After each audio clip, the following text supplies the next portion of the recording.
Exactly at 8 p.m., a news broadcast interrupted the regular programming, revealing news that shook the entire country. The S-class mage Lee Seo-jun had died while fighting an evil dragon that appeared out of nowhere in the heart of the city.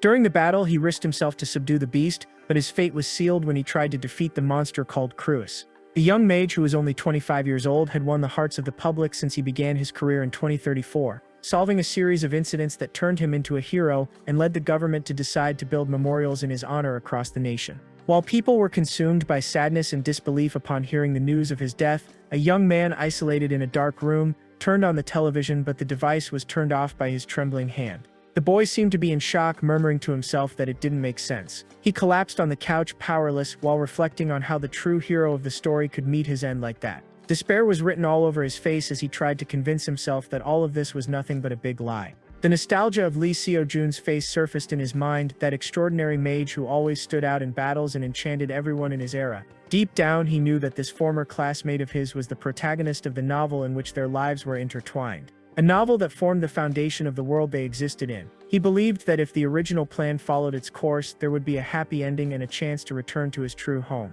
However, the arrival of the Black Dragon and the death of the protagonist messed everything up. The young man questioned himself, horrified about why that tragic end had come and how it would affect his own existence. Little by little, his hopes of seeing his friends again faded, and his mind drifted back to a moment in a crowded bar, where a friend asked him an intriguing question: if someone had the chance to reincarnate as a supporting character in a novel, would they be selfish enough to monopolize every opportunity for themselves? The opinions at the table were divided, with a girl claiming she would do it without thinking twice. But Kim Sun-woo, our hero, didn't go along with it, thinking the idea was insane. He explained that interfering without reason could result in being crushed by the protagonist, and that would be the end, an instant game over. He even wondered if he could bear all the weight of the hardships and responsibilities the protagonist carried, and his friends agreed, even if jokingly. They all raised their glasses, toasting to the realistic view, though it made them uncomfortable. At that moment, his phone vibrated in his pocket. When he looked, the boy saw a notification that left him surprised. He had won a raffle. It was an event from the novel's author congratulating him and offering a ticket to a special place. A choice he could either accept or refuse. His friends got excited, thinking it was a tourist trip. While he wondered if the destination was abroad, he didn't hesitate and pressed the accept button. That was how his life changed 7 years ago. In the blink of an eye, he found himself immersed in a magic circle, being transported into the novel he had always loved to read, The Modern Mage. The young boy was there, rubbing his head and confused, unable to believe how the threads of the story had changed so drastically. He had always been careful not to alter the course of events, preferring to stay in the background, observing to ensure the integrity of the narrative. As his thoughts echoed, the television screen began to distort, surrounded by strange sparks, which left him startled. He stood up, intrigued, wondering why that was happening. At that exact moment, as his doubt lingered in the air, the glass shattered and an intense light entered the scene. He screamed in terror upon realizing that the reality around him was disintegrating. His eyes widened in horror as he saw his body begin to disappear into the light. Outside, the scene was terrifying, people and buildings disintegrating into luminous fragments as if the entire world were collapsing. The young man screamed with all the strength he had, questioning why that disaster was unfolding before him. Red system windows popped up beside him, revealing the terrible news. Lee Seo-jun had died, causing all the main scenarios to fail. Since it would be impossible to complete the story, the system announced a worldwide reset, to the astonishment of the young man who couldn't understand what was happening. Within seconds, his reality shattered like a broken mirror and his consciousness dissolved among the fragments. Then a sharp voice echoed in the void, asking him to wake up, for he had arrived at the academy. When he opened his eyes, he realized he was inside a bus.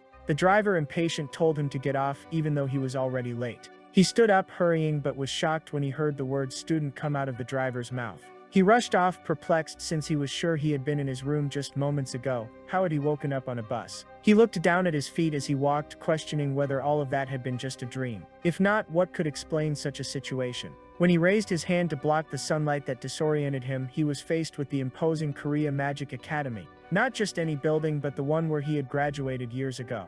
He froze, astonishment written across his face.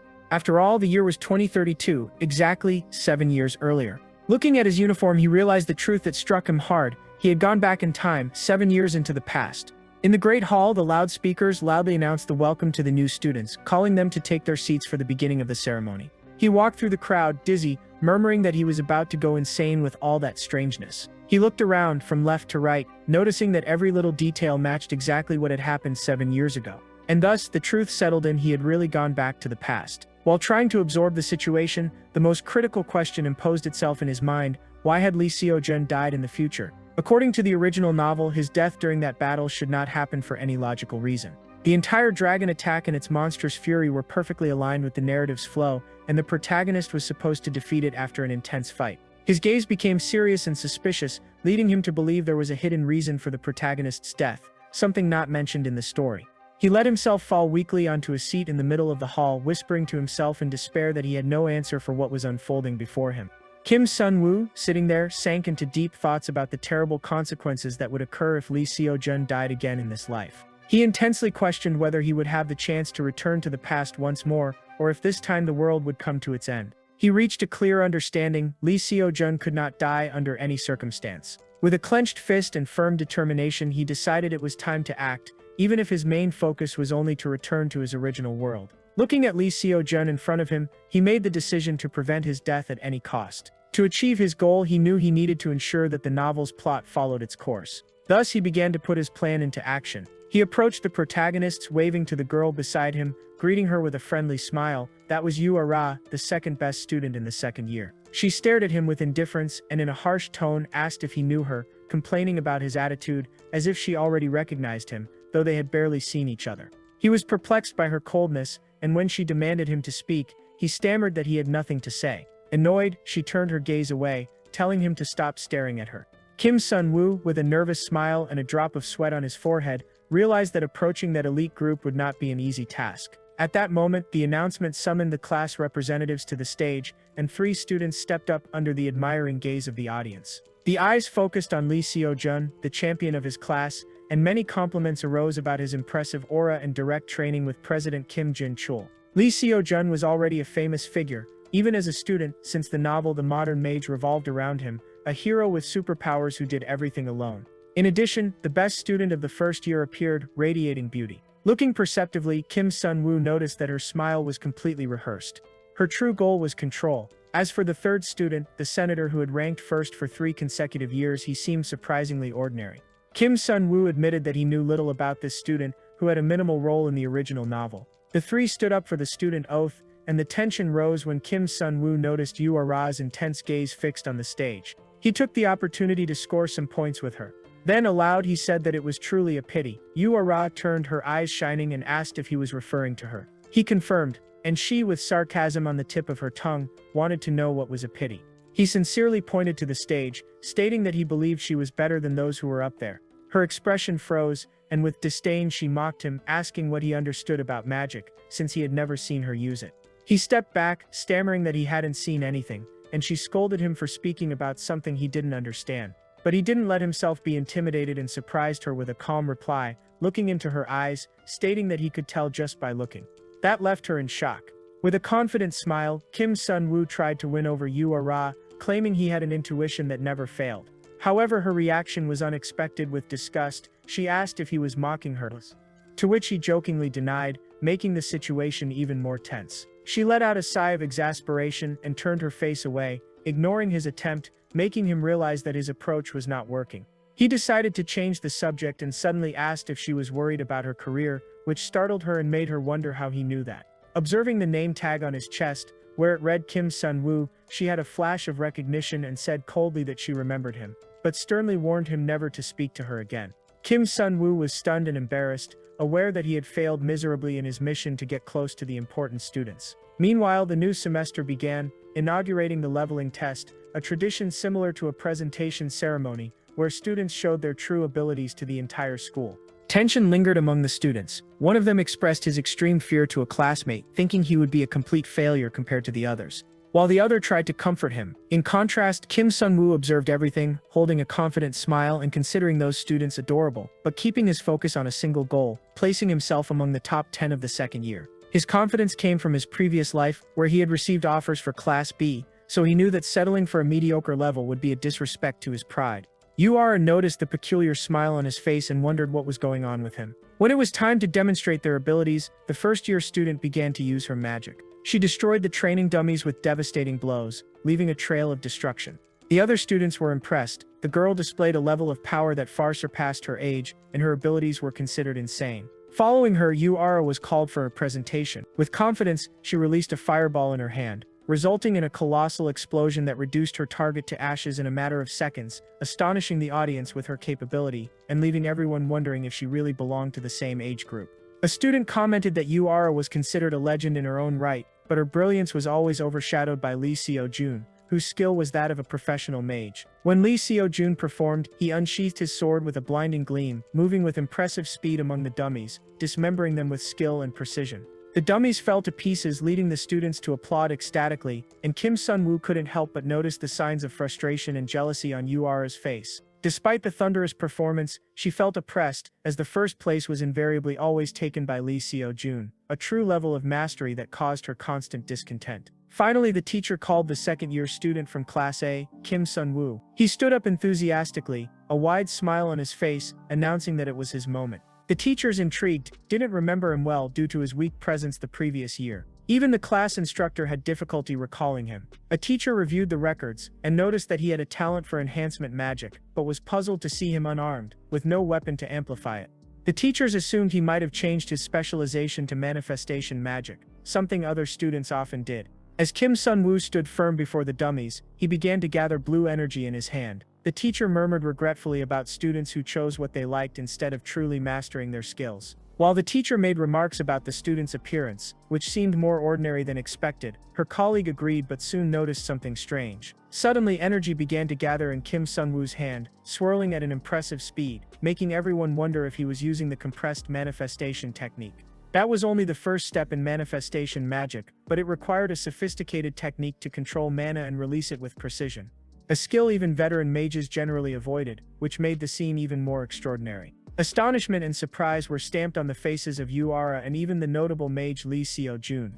The teacher, unable to believe it, still wondered how a second-year student could execute such a complex technique. And in an instant, a beam of blue energy was fired with immense force, cutting through the air and hitting the training dummies in front of him. Everyone, students and teachers alike, watched it in fascination. However, instead of the expected triumphant explosion, the magic dissipated with a weak and comical sound, provoking laughter among the students, who began mocking him, thinking his energy had failed at the crucial moment and questioning the reason for such a disastrous manifestation. Amid the embarrassment, Sun-woo froze, murmuring that he was in trouble, while blue windows suddenly appeared before his eyes. The windows kept appearing, and he internally questioned why the system had decided to open at that exact moment.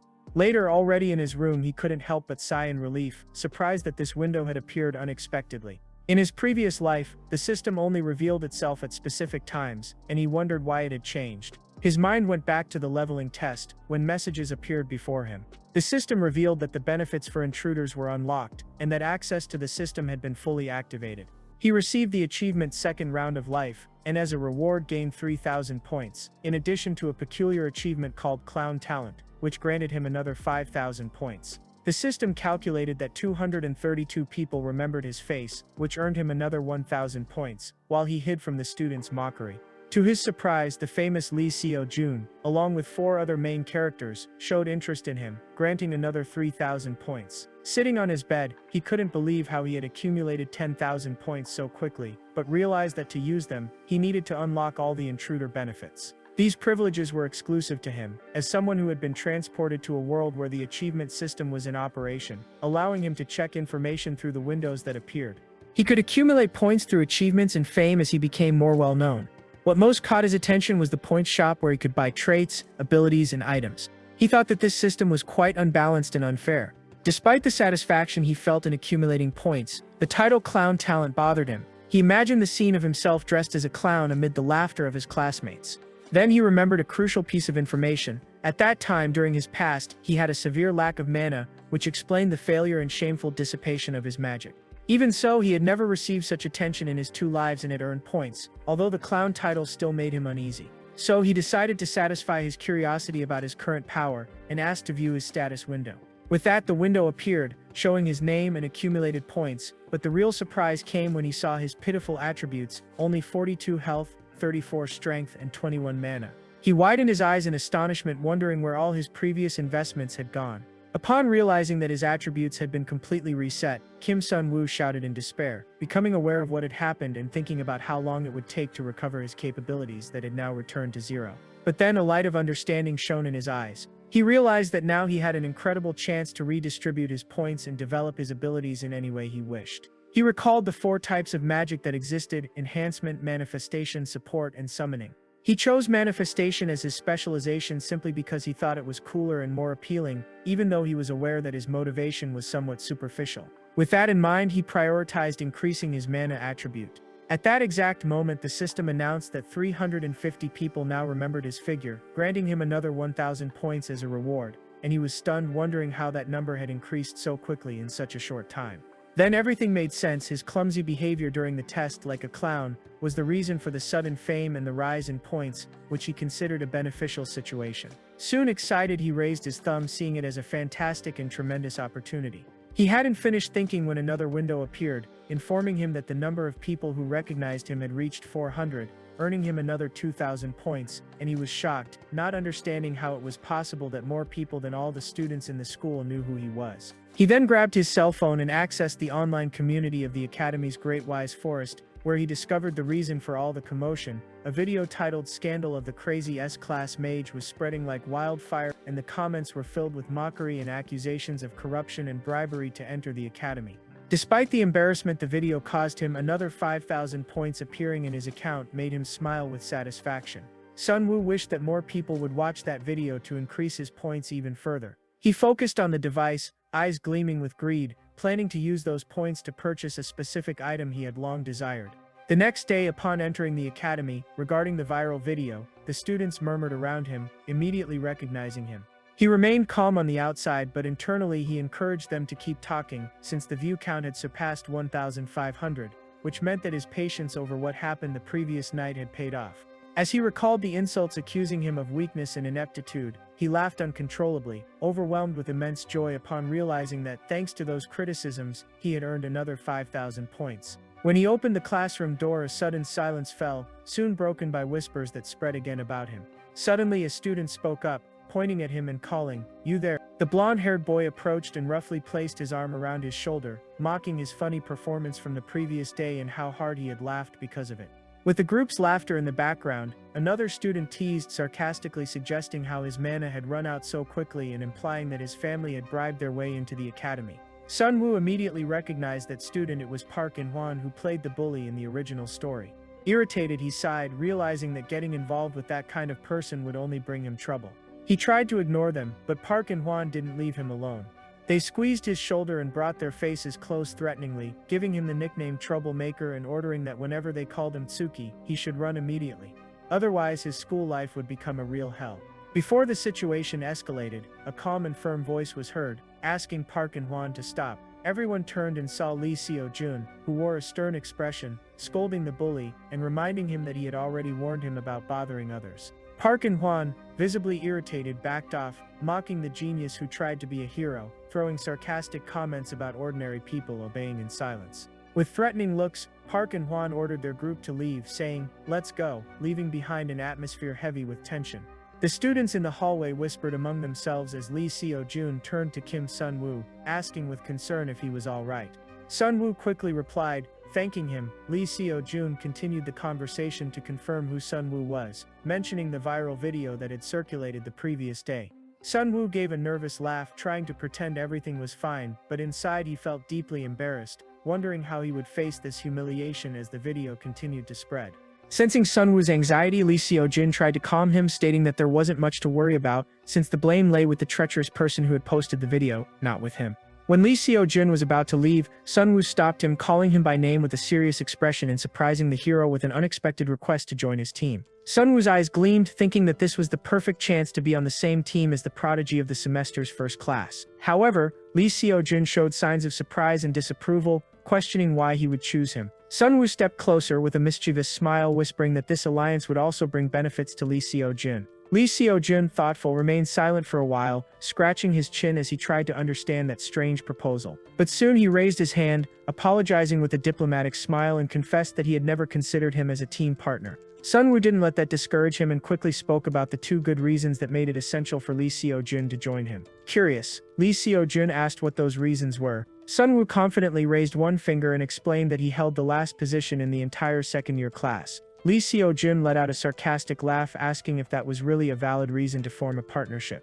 Sunwoo, with his sharp insight, pointed out that there was an equivalence point system in joint tests, where the team's total score would automatically increase if the first and last places joined forces. Lee Seo-jun, though recognizing the logic, murmured that the risk was still high. At that moment, Sunwoo presented his second reason, mentioning that the rival Yura had already selected 2 lower-level students for her team. He explained that Yura's specialty was large-scale attack magic, which would ensure the team's structure even with weak members, something Lee Seo-jun agreed with. Suddenly, the protagonist raised 3 fingers, leaving Lee Seo-jun surprised, remembering that he had only mentioned 2 reasons. With a wide smile, Sunwoo pointed to himself, stating that in fact he was very skilled for someone who was in last place. Lee Seo-jun burst into laughter, admitting that Sunwoo was funny and interesting, and agreed to join him, while Sunwoo internally applauded the success of his plan. However, Lee Seo-jun soon stepped back, accompanied by a condition that left Kim Sunwoo confused. The hero shook Kim Sunwoo's hand, informing him that he would choose the other team members himself, asking if that would be a problem. A system window appeared, notifying that the character Lee Seo-jun was highly interested in Sunwoo, and as a reward he would receive 2,000 points, while Kim Sunwoo accepted the condition. The scene shifted to an auditorium where the professor began to talk about the origin of magical artifacts dating back to the 14th century, explaining how the system at that time was different from the 4 current ones. The professor posed a question to the students about the collapse of that rigid binary structure in the past. Kim Sunwoo raised his hand confidently in the middle of the hall, ready to answer the teacher's difficult question. He began listing information with precision, detailing that Hulgum was the first enhancement-type mage to appear in the 18th century, and how this challenged medieval mages, who believed in the superiority of manifestation magic, which sparked a wave of research in that field, leaving the professor impressed and praising his excellent answer. Sunwoo remained silent, reflecting on how classical magical theories and complex formulas were seen as challenges even for the genius Lee Seo-jun. But for him, the situation was different, thanks to the advantage of being an intruder. All the basic knowledge surfaced in his mind and explained the text automatically, making studying an easy task. For that reason, he had more confidence in his abilities on written tests than anyone else. He smiled with satisfaction as he took notes. His performance did not go unnoticed, and the students whispering in the back began mockingly comparing him to Hermione, the famous character known for her sharp intellect. Sunwoo questioned why he devoted so much effort to theoretical classes while ranking last in practice. He heard the coward's mockery and, muttering to himself, challenged them to speak up if they felt jealous instead of whispering like cowards. When the class ended, the teacher announced that the lunch break had begun. Soon the students ran out of the hall, and as Sunwoo walked alone, a voice called him. He turned around, surprised. It was Lee Seo-jun, who approached with a friendly smile, inviting him to have lunch together in the cafeteria to celebrate their new partnership. It happened that while looking for an empty table in the crowd, another student, Shin Young-jun, waved excitedly from afar, calling out to Lee Seo-jun. Young-jun was one of the main characters in that world and a close friend of the protagonist. He greeted his friend, joking about his lateness, before noticing Sunwoo's presence beside him. Sunwoo immediately assumed that Lee Seo-jun had separated from his usual group because allying with high-ranking individuals reduced the team's overall points. However, Young-jun quickly recognized Sunwoo's face, pointing at him, surprised to realize that he was the one from the viral video everyone had seen, which Sunwoo confirmed with an embarrassed smile. Young-jun asked curiously as they both approached. Then Lee Seo-jun explained that they had teamed up to explore the dungeon together after 2 days. Young-jun seemed confused, not understanding what was about to happen. He leaned toward Lee Seo-jun, whispering his concern about whether he was confident in securing first place, even without the advantage of teaming up with the last-ranked student, questioning why he had bothered. Lee Seo-jun's expression shifted to a serious posture, explaining that the rival Yura was determined to win this time. Young-jun was shocked to discover that Yura had already chosen 2 low-ranking students for her team to secure a higher score. The 3 then sat down to eat, where Sunwoo tried to distract himself from the tension of the moment, while Lee Seo-jun agreed that Yura indeed had a strong temperament. Meanwhile, a beautiful student passed near the table where their group was sitting and came to a stop. As soon as she laid eyes on Sunwoo, she remembered his video that had gone viral in the Great Sage Forest, and her friend asked what she was looking at. The girl Yuna got flustered and offered a fake smile, denying it was anything. But as soon as her friend looked away, her expression changed, turning suspicious. Inside, she wondered how that guy had managed to get so close to Lee Seo-jun. The scene then shifted to the training hall, where a crowd was showing off their magic. Sunwoo, isolated in his own corner, was deeply focused, trying to control the amount of mana precisely to perform the manifestation and release correctly. He drew a huge amount of blue energy into his hand and with all he had launched a magic projectile that finally hit the target. Oh glory. The students around began to murmur, some surprised to see that Kim Sun-woo's performance wasn't as cringe as they expected, but actually better than they imagined. He wiped the sweat from his forehead and let out a sarcastic smile, clearly hearing all those comments. While thinking about how to distribute his points, he took a mental trip through his past life. He remembered that before he used to buy attributes directly with the points he earned, but now he realized that the price of basic attributes only increased, rising by 10 points with every purchase. It was like in a game, as you leveled up, purchases became more and more expensive. That way, he realized that relying solely on attribute purchases was a trap and decided it was better to seek traits or items that would gradually increase his mana. He opened the points shop and began searching for the word mana, hoping to find something useful. After scouring the list, he finally found his treasure, the level a trait Nature's Protection. It granted him a passive effect that absorbed mana from nature, as well as an active effect called Nature's Blessing, which promised to increase his mana acquisition by up to 150% depending on the environment. The price, 50,000 points. Without thinking twice, he made the purchase, knowing it was a huge investment. But he didn't stop there. He also bought a Grade B Returner's Watch, which promised to increase health and mana regeneration by 200%.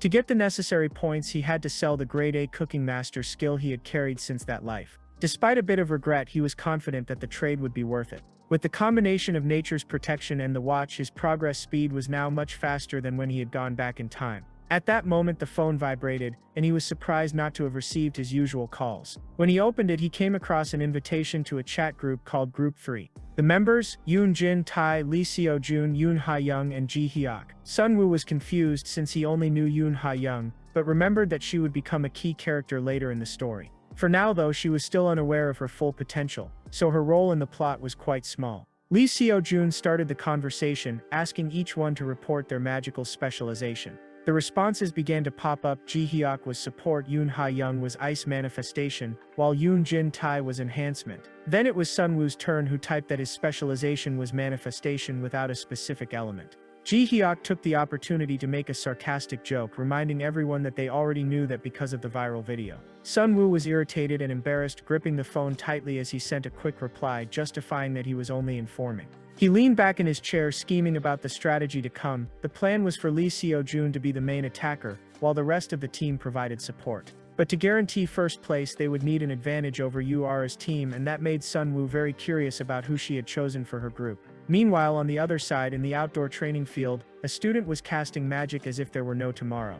The teacher, observing, gave critical feedback, warning that she was focusing too much on control and forgetting the release, asking her to channel more energy into mana and release it quickly. And that's how Yura cast a devastating fire spell, leaving the students speechless and commenting on her power as something insane. The teacher watched with admiration, admitting that Yura's skills were incredible, but noticed that she still needed improvement, as her mana efficiency left something to be desired. Suddenly she turned, startled by a new magic beam launched with impressive precision. The teacher saw that the magic came from Kim Sun-woo, who was giving a confident smile after executing his spell. He commented with satisfaction that the performance had been good and reminded everyone that Kim Sun-woo used to focus only on the manifestation phase, which always resulted in disasters during the release. But now, even with his limited amount of mana, he had managed to perfectly balance control and release.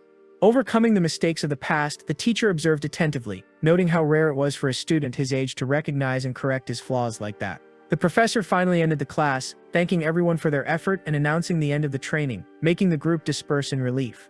Sun-woo also decided to rest, but before he could leave, the teacher's voice called him. She approached, asking if he had been keeping up with his training. He confirmed that he had, that he practiced in his free time. She continued asking insightful questions about mana cultivation, realizing that he also maintained that routine, right? Sun-woo immediately understood that she had caught his obvious flaw. He possessed high technical skill, but his mana quantity was modest. He accepted her criticism. The teacher smiled kindly, advising that accumulating mana wasn't a matter of tricks, but of continuous effort and patience. Sun-woo, encouraged, promised to work harder. When the teacher extended her hand, she presented him with a simple bracelet, explaining that it helped regulate mana breathing and maintain the body's balance. He hesitated for a second, wondering if he had the right to accept such a gift.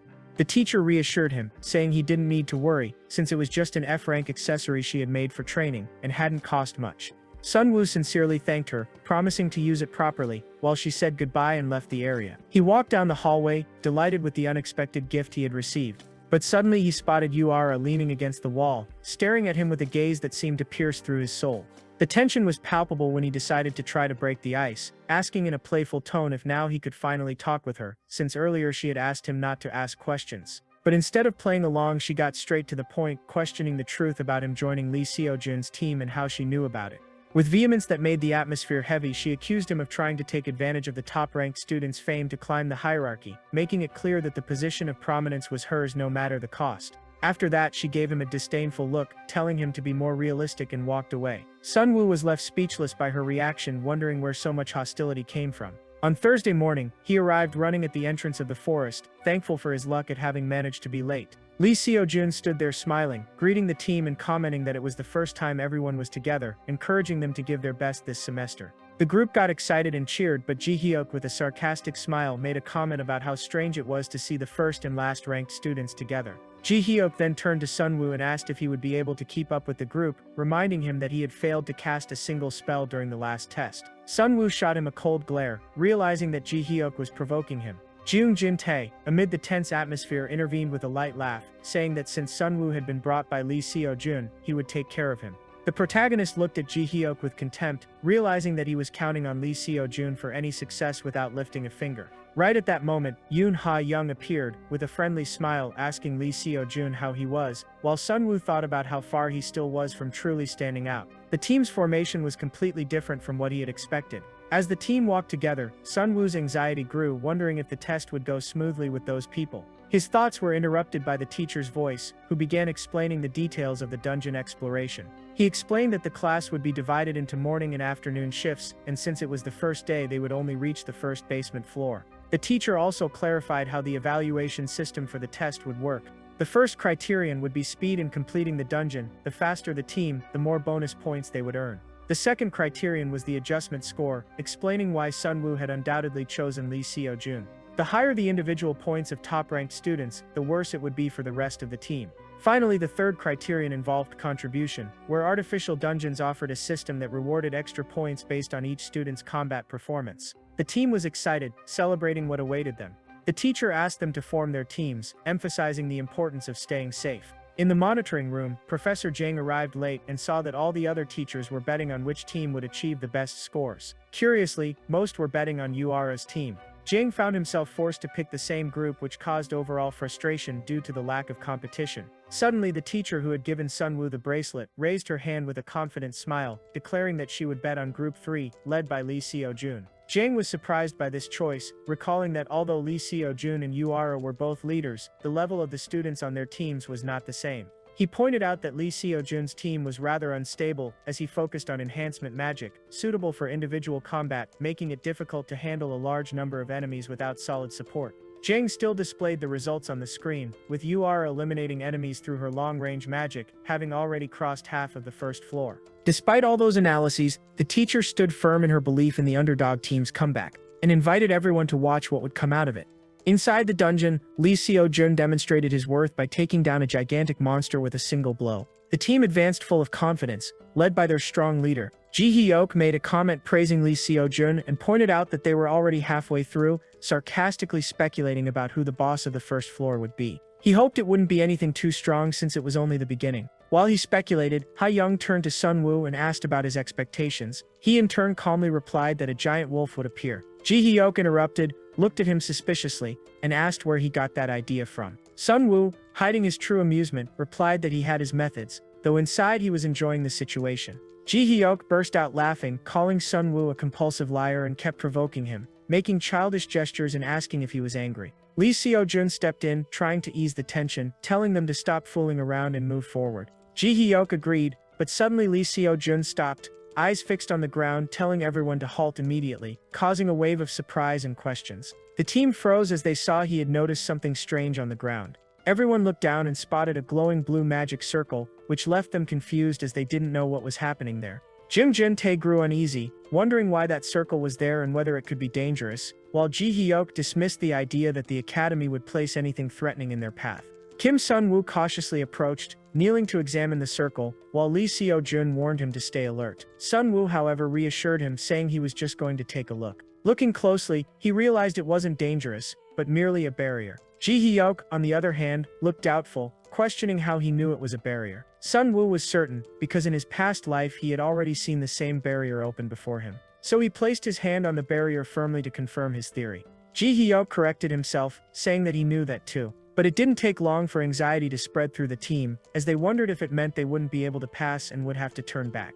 However, Lee Seo-jun simply stepped forward, unsheathing his sword and asked everyone to move back, declaring that he would try to cut through the barrier at once. He raised his sword, focusing an immense golden aura, preparing for the attack. With a powerful strike, the sword came down, creating a thunderous sound and sparks, leaving a crack in the barrier. Euphoria took over Ji Hyuk and Hayong, who celebrated with renewed hope, imagining the strike had worked. However, the smoke soon cleared, revealing the barrier intact, which brought great disappointment. Lee Seo-jun, however, did not give up, tightening his grip on the sword and declaring that he believed he could succeed if he concentrated better for the next strike. And then, at the crucial moment, Ji Hyuk decided it was time to step up. Thinking about how others saw him as just a side character, he advanced toward the magic circle, asking everyone to hold on. When he placed his hand on the circle, he was surprised at how hard it was to open. He calculated that if he tried to solve it the traditional way, it would take around 40 minutes. So he decided to end it quickly. Sun Woo, on the other hand, wasted no time and presented himself as the hero of the moment, declaring that he would take care of it. Ji Hyuk, perplexed, shouted for him to stop, asking what kind of madness he was planning. But Sun Woo ignored him and activated his intruder ability. The circle began to react and digital windows appeared before him, analyzing the complex formula in record time. The information appeared on the screen: Korea Magic Academy, Artificial Dungeon, First Floor, Circular Barrier, Low Difficulty. Boss Giant Wolf. Sun Woo gave a sly grin. After all, his lie about the giant wolf now made sense, and he had decoded the barrier's mechanism. With an intense glow, the blue barrier split apart, opening the path. Everyone was speechless, watching as the barrier dissipated. Sun Woo, full of confidence, turned to the group, saying that he had nailed it. The shock written on Seo-jun's and Ji Hyuk's faces spoke louder than words. They wondered if he had really done it that fast. A system message appeared saying that the character Lee Seo-jun was impressed and that his interest had increased. And indeed, the system announced that Lee Seo-jun's interest in Sun Woo had reached level 1, granting him a 5,000 point reward. Sun Woo, still unsure of what that meant, barely had time to think. Suddenly, a giant wolf emerged from the shadows at the top of the staircase, its presence terrifying, as if declaring, "This is my territory." Everyone swallowed hard, fear thick in the air. It was as if Kim Sun Woo's prediction had come true, a true spectacle of tension. Quickly, Lee Seo-jun noticed the threat and leapt, brandishing his sword in a pose worthy of applause. With a swift and powerful motion, he delivered a lethal blow, striking the monster with terrifying precision. The massive body of the wolf collapsed at his feet as he landed firmly on the ground. The fight was over in a flash, a performance worthy of a genius like him. The fear turned into laughter when Yoon Ha-young began to giggle, comparing the boss hunt to catching a random animal. The class exited the dungeon through the gate, marking the end of the test. The professor greeted them, congratulating them for achieving second place in the first week. Lee Seo-jun was stunned and asked who had taken first, and the answer came: Group 7, led by Yu-ara, had completed the test half an hour before them. Seo-jun smiled bitterly, realizing that Yu-ara's team would not be an easy opponent to deal with. Disappointment spread among his teammates upon hearing that Yu-ara's record time was 4 hours and 11 minutes, and anxiety began to rise among them because of the narrow gap between second and third place. Lee Seo-jun, with a friendly gesture, placed his hand on Sun Woo's shoulder, stating that the credit was all his, since thanks to him they had secured second place. Sun Woo tried to deflect the praise, but Lee Seo-jun insisted that without his speed and the breaking of the magic barrier, they would certainly be far behind. While Lee Seo-jun worried about first place, Yoon Ha-young shifted the blame away from the team leader. Sun Woo gathered everyone, trying to ease the tension and reminding them that this was only the first floor in the first week, and they still had the chance to turn things around. As they prepared to leave, footsteps were heard approaching. It was a red-haired professor named Kim Sun Woo who called out to him. Sun Woo recognized her immediately. The professor, in charge of the support magic department, was there to make him an offer. Out of nowhere, she grabbed his hand and began talking about a transfer to the department. With a shocked expression, Sun Woo pulled his hand back and calmly asked her to relax, making it clear that he wasn't interested. The professor was furious at his direct refusal without even hearing the proposal, exclaiming that he should at least listen. Then, in a scene worthy of a movie, she made the offer a special scholarship for talents worth 50 million. However, faced with Sun Woo's determination, he remained firm and replied that he had no intention whatsoever of accepting. Jahyok and the others were stunned. One student even asked if he had gone crazy for rejecting such an opportunity. Comments began to circulate among the students, mentioning that he was weak in manifestation magic, and that if it were them they would be jumping for joy to accept the offer. Sunwoo stood firm and silent. Yura joined the conversation, questioning whether he was sure he wouldn't transfer, emphasizing that talents like him would have 1,001 benefits beyond the offer. He turned to her, smiling, assuring her that he preferred to continue focusing on manifestation magic, thanking her. His answer left Yura perplexed, unable to understand why he insisted on a path where he seemed to struggle. While Kim Sunwoo was tidying up the hallway, Yuna approached him, surprised to see him cleaning. She greeted him, amazed by his good deed, and he replied calmly. When she called him son by Kim Sunwoo, he corrected her, then let out an awkward smile. He explained that his real name was Kim Sunwoo, not Shinwoo. Curious, Yuna asked why he was cleaning, and his answer was direct. The place was dirty and needed care, making her eyes sparkle with admiration. She then clasped her hands together and began praising him, calling him a top-tier person. Bidding him farewell with a radiant smile, she wished him a great day and left. But as soon as she walked away, Yuna's expression quickly turned to boredom, muttering that what Sunwoo was doing seemed like a pointless effort. Lifting this curtain of internal monologue, a system window manifested in front of Sunwoo, announcing that he had completed the achievement Snail Bride and earned 1,000 points, making him smile sarcastically as he thought about how he would explain to her that he had only done it to earn points. And so, he finished his task, grabbed the bucket and left content with the reward. In that moment, a student appeared spying on him from behind the wall wearing a mysterious smile. The scene shifted to the auditorium where the professor was explaining the various species of monsters, showing a 3D projection of a terrifying creature. He commented that there were humanoid, bestial, flying, and several other types. However, he paused at a crucial moment, drawing attention to the demonized ones, the most dangerous of all.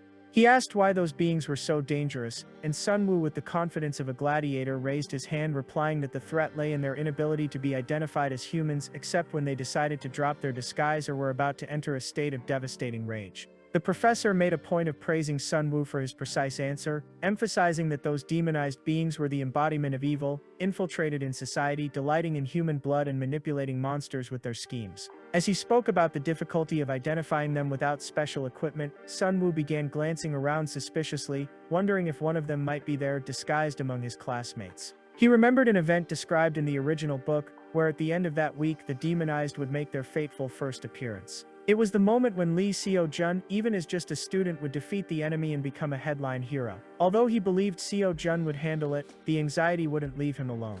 He thought of the shadow of a menacing dragon while analyzing the need to stay alert to any danger nearby. However, he soon faced a harsh reality. He needed money to accompany Lee Seo-jun in his off-campus adventures. Later, Sunwoo isolated himself in his room to practice meditation and cultivate mana, surrounded by an intensely glowing green aura. System notifications began popping up, informing him of a gain of 0.02 mana, with an extra 0.03 thanks to his Nature's Blessing ability, whose efficiency had increased by 12%. He opened his eyes and couldn't hide a satisfied smile. All his effort was finally paying off. He stood up excitedly upon noticing that the level of the Nature's Blessing trait had risen to level 2, and on top of that, the active effect called Heart of Nature had been unlocked. Triumphant, Sunwoo remembered that he had made the right decision by acquiring that ability. With a sense of awe, he read the details of the new skill. It increased mana recovery by 1000% for 1 minute, with a 24-hour cooldown. It was a highly valuable weapon that could save his skin in critical moments. Admiration and satisfaction reflected in his smile as he observed the window displaying his progress. However, that moment of peace was soon broken by embarrassing memories of the assistant magic professor begging him to transfer to her department. Sunwoo sighed in irritation, acknowledging that the scholarship offer had been far too tempting. Determined, he accessed his bank account to face the cruel reality and confirmed that his balance was a mere 30,800, realizing that being a student was synonymous with always being broke. At that point, it was clear that he needed to find quick ways to make money, thinking about possible temporary jobs. He considered invading dungeons and hunting monsters to sell the loots, but quickly discarded the idea due to the high level of danger it involved. Then he came up with a plan to climb towers, thinking he could handle the lower floors. The big problem was that, since he was still underage and lacked a mage license, he had no legal way to enter. As he thought about all this, the light of inspiration struck. The scene shifted to the teacher's room, where a group was praising a distinguished student who had recently caught their attention. One of them mentioned Kim Sunwoo, from the second year, noting that he always arrived early to clean the hallways as a volunteer. A female teacher, full of enthusiasm, spoke about how admirable his level of focus and participation was, describing his attitude as remarkable. Everyone agreed that it was refreshing to see such a diligent and kind student these days. Meanwhile, Sun Woo was laughing maniacally in the hallway, full of himself, thinking he was a genius. He had just achieved the feat teacher's favorite student, adding 2,000 points, which sent him over the moon with joy. He then opened the points shop, searching for a specific item. Suddenly he made the purchase he had in mind, spending his 10,000 point limit. He sat down, scheming an astute plan to get the maximum possible return on this investment, and even profit from it. On Saturday morning, Sun Woo found himself standing before a majestic tower, dressed in casual clothes and sunglasses. When he approached the guard, the man asked for his mage license. He presented an ID and passed himself off as Kim Jin-woo, a 25-year-old Class C mage. The guard examined the document closely, which displayed Sun Woo's photo, altered through a magic trick to make him look older. The guard's suspicious gaze made him nervous, his heart pounding as his eyes darted anxiously behind the dark glasses, fearing the ruse would be exposed. But in the end, the guard returned the document, confirming that everything was in order. The guard smiled and greeted him, while Sun Woo sighed in relief. He thanked him and entered the tower, wiping the sweat from his forehead.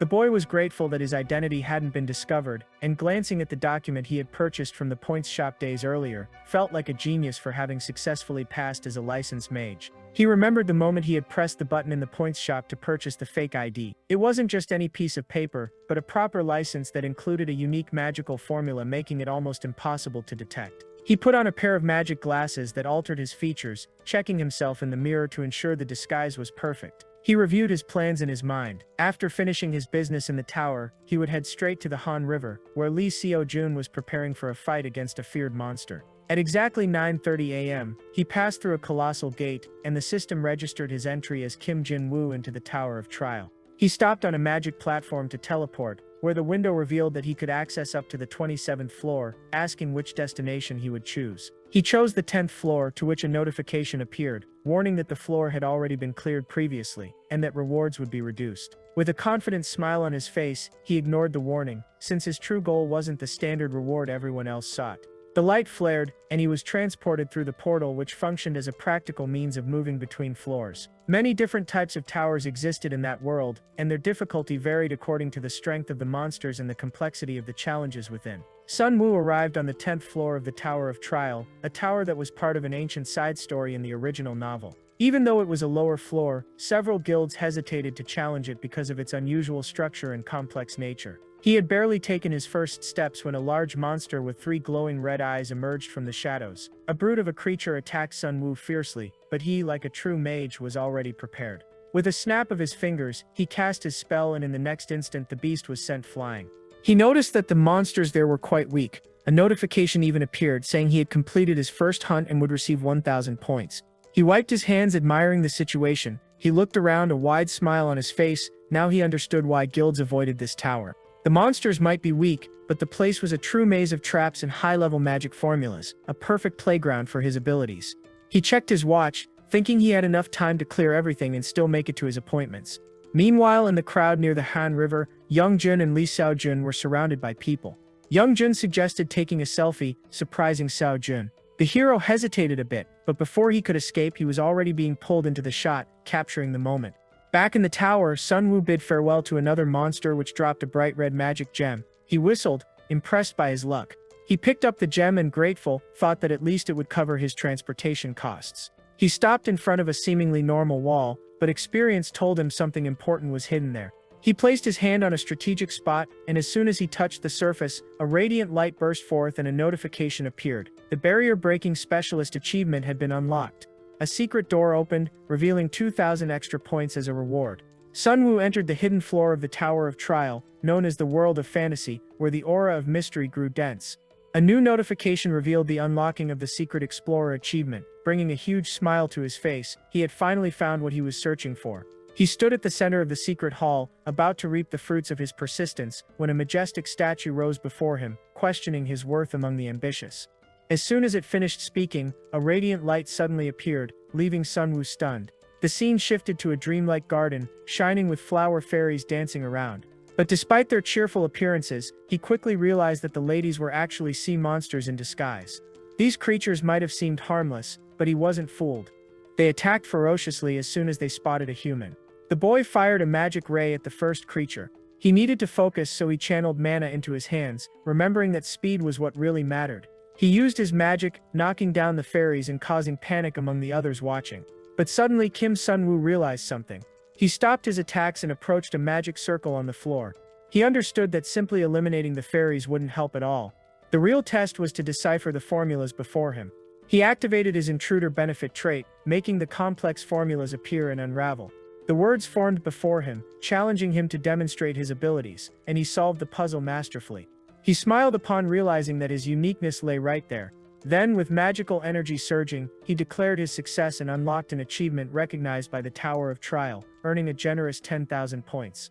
As he stood before the statue in triumph, the tower rewarded him with the exchange of Dank Tower, opening the path to the world of fantasy, where he found true treasures, the soul of a red dragon, a magic book, sacred seeds and herbs. System windows appeared, announcing a great increase in his magic, recovery speed and magical power. Sun-woo burst with joy, for his plan was finally working. Fireworks exploded, announcing his success in conquering the secret floor. Outside, Young-jin watched the fireworks in fascination, unaware that great events were about to unfold. Lee-jin pulled Young-jin aside to show him something strange in the photo they had taken. In the background, notice a man wearing a hat, and his eyes, dangerously glowing through the picture. Young-jin was shocked, wondering if those eyes belonged to a demon. Indeed, that man was a human soul in disguise, and his threatening essence was unmistakable. In a dark alley, the demonic figure staggered, writhing in pain. Meanwhile, Sun-woo, still in disguise, watched everything with a heavy heart. The moment had come, and Lee Seo-jin had yet to appear. Sweat ran down his face as he struggled to decide what to do. This wasn't a mere side mission, but a central event in the storyline, and any mistake could lead to disaster in the narrative. The demon bumped into a student, and while the young man anxiously asked if he was all right, Sun-woo's hidden eyes widened. Then, with a brutal strike, the demon pierced the student's chest, blood gushing as he let out a scream of horror. With one blow, the young man was thrown far away, crying out in pain. The scene descended into chaos as a dark aura erupted from the demon's body, tearing his clothes and revealing a strong, terrifying physique. He turned in demonic fury, casting the shadow of terror over a nearby girl. Screams of panic echoed as people cried for help. Sun-woo didn't hesitate for a second. He dashed toward the monster like lightning, determined to throw the story's script away. Now his only priority was to save lives. Then he rushed toward the monster, his eyes shining with firm determination to protect those people first. Elsewhere, the Special Forces agent of the Mage Association confirmed the validity of the report as soon as he saw the photo taken by the students. He had no doubt that those red eyes belonged to a dangerous demonized being. Young-jun confirmed to the agent that the target had been spotted nearby. The agent realized the scale of the disaster. The place was crowded due to the festival, and this type of monster grew stronger the more blood it consumed. Ryo-jun was surprised when he felt a terrifying demonic energy. The agent sensed a massive flow of mana, confirmed the battle's location, and headed toward it at maximum speed. Back on the battlefield, people were still in a state of chaos, wondering whether the area was safe. Suddenly, the giant monster appeared before the panicked girl, who froze in place and begged for mercy. The monster raised its huge fist to bring it down on her amid her screams. Kim Sun-woo muttered that the table had barely saved the girl, and he thanked God because she was still alive. The girl seized the opportunity and fled quickly. Sun-woo realized that the monster was intent on targeting her. Sun-woo quickly assessed his opponent and realized he was facing a level B demon. A real challenge. A direct attack? Pure suicide. So, he decided to concentrate all the mana he had into one single, devastating strike. With deadly precision, he channeled his energy and aimed at the creature's weak point. A magical beam was released, hitting the monster's head squarely and exploding into a spectacle of flames and debris. The demon's face was in ruins, but Sun-woo deep inside felt a rising despair. He hadn't destroyed the monster's brain, and now that would cost him dearly. The enraged beast retaliated with a vile surge of energy, forcing Sun-woo to dodge with great difficulty. Then, with a crooked grin, he thought of the ability he had saved for the right moment. And that moment was now. An intense blue light began to emanate from his body, activating the Heart of Nature effect and regenerating his mana at an absurd rate. The boy wasted no time and attacked with a barrage of blue energy orbs that shot toward the monster, shouting that even if he couldn't bring it down within a minute, he would at least leave the creature in terrible shape. The impacts made the monster stagger, and Sun-woo didn't stop, attacking with all the strength he could muster, taking advantage of every second. Panting, he challenged the beast to defend itself from his next strike. With determination, he launched a precise blow directly at the demon's head. And what happened? The demon screamed in pain while Sun-woo smiled in satisfaction, believing that if he kept up the pace, he would emerge victorious. But as always, not everything went as planned. The blue light surrounding him faded, and shocked, he realized his recovery power had run out. He tried to gather mana again, but was powerless before the situation. The monster, regaining its balance, advanced with a sinister gaze. It was a grim scene. And then the unexpected happened. An agent from the Mage Association's special forces appeared like lightning, slicing the demon's head off with astounding skill. The colossal head hit the ground while Sun Wu, stunned, couldn't believe what he had just witnessed. Agent Zhang Hunu, with the situation under control, walked up to him, maintaining calm amidst the chaos. With a tone of gratitude, the agent offered his thanks to Sun Wu, praising his bravery that had made the mission easier. But he also asked to see his mage license, just a formality. The protagonist, confident, presented his card, which to the agent's surprise showed a Class C rank despite the impressive performance he had just displayed. And wouldn't you know it, Young Jun and Lee Seo Jun suddenly arrived on the scene. Sun Wu made sure not to hide his disappointment at Seo Jun's delay. At the same time, Seo Jun looked at the disguised Sun Wu and expressed a strange feeling of deja vu, asking if he knew Kim Sun Wu. The tension was palpable. Young Jun also remarked that the man in front of them resembled Sun Wu, wondering if there was any relation. Sun Wu denied knowing the name, claiming he was hearing it for the first time. The agent, noticing the odd interaction, decided to end it, asking the students to step back and leave the mage alone. Thanks were exchanged among everyone. Lee Seo Jun couldn't stop analyzing Sun Wu. With a tense expression, our protagonist said that everything he did was his duty. He thanked them for ensuring his safety and took his leave. The agent then mentioned that reporters and other agents were on their way, along with full coverage of the chaotic situation. And as if that weren't enough, a system window popped up on Sun Wu's screen, revealing his contribution to the defeat of the Level B villain, Zhang Han. The guy was speechless. A true catalyst for change, he received a reward of 5,300 points, which stirred a wave of doubts in his mind. Was he steering too far away from the original plan? The surprises didn't stop there. A notification revealed an increase of 0.2 in causality. Reading the explanation about causality, he was fascinated. Points were gained by altering main events, multiplying according to the impact of the change in the narrative, and could be used to unlock new abilities. And Sun Wu, in a burst of reflection, wondered if he could save Lee Seo Jun this time, realizing that reaching 100 causality points could unlock the Deus Ex Machina ability. That was all he wanted, but a swift decision took over him. He needed to intervene urgently in the course of the story to change fate. As his thoughts raced, a bank notification alert invaded his mind, announcing a 15 million reward for subjugating the demon. The speed of the transaction left him astonished. After such a day full of twists, he decided it would be wiser to use that money to rest in style rather than return to the dorm. With his sights set on the luxurious Hanung Hotel, a paradise of comfort for stellar mages, Sun Wu couldn't help but recall that the Hanung Group was a renowned and powerful corporation with a crucial role in the original story. The staff greeted VIPs with deep bows at the entrance. Meanwhile, Han Seo-jun, the group's vice president and strong candidate for succession, was receiving congratulations from his team. His assistant brought a message saying that his sister wanted to have dinner with him, which left him intrigued. It was Han Seo-jun, the sister he hadn't seen in a long time. And at the same time, Sun Wu remembered a character from the novel named Han Seo-jun. He was in his luxurious room reviewing his possessions. The bizarre idea of selling the spear crossed his mind because it was overly flashy and he wouldn't be using it often.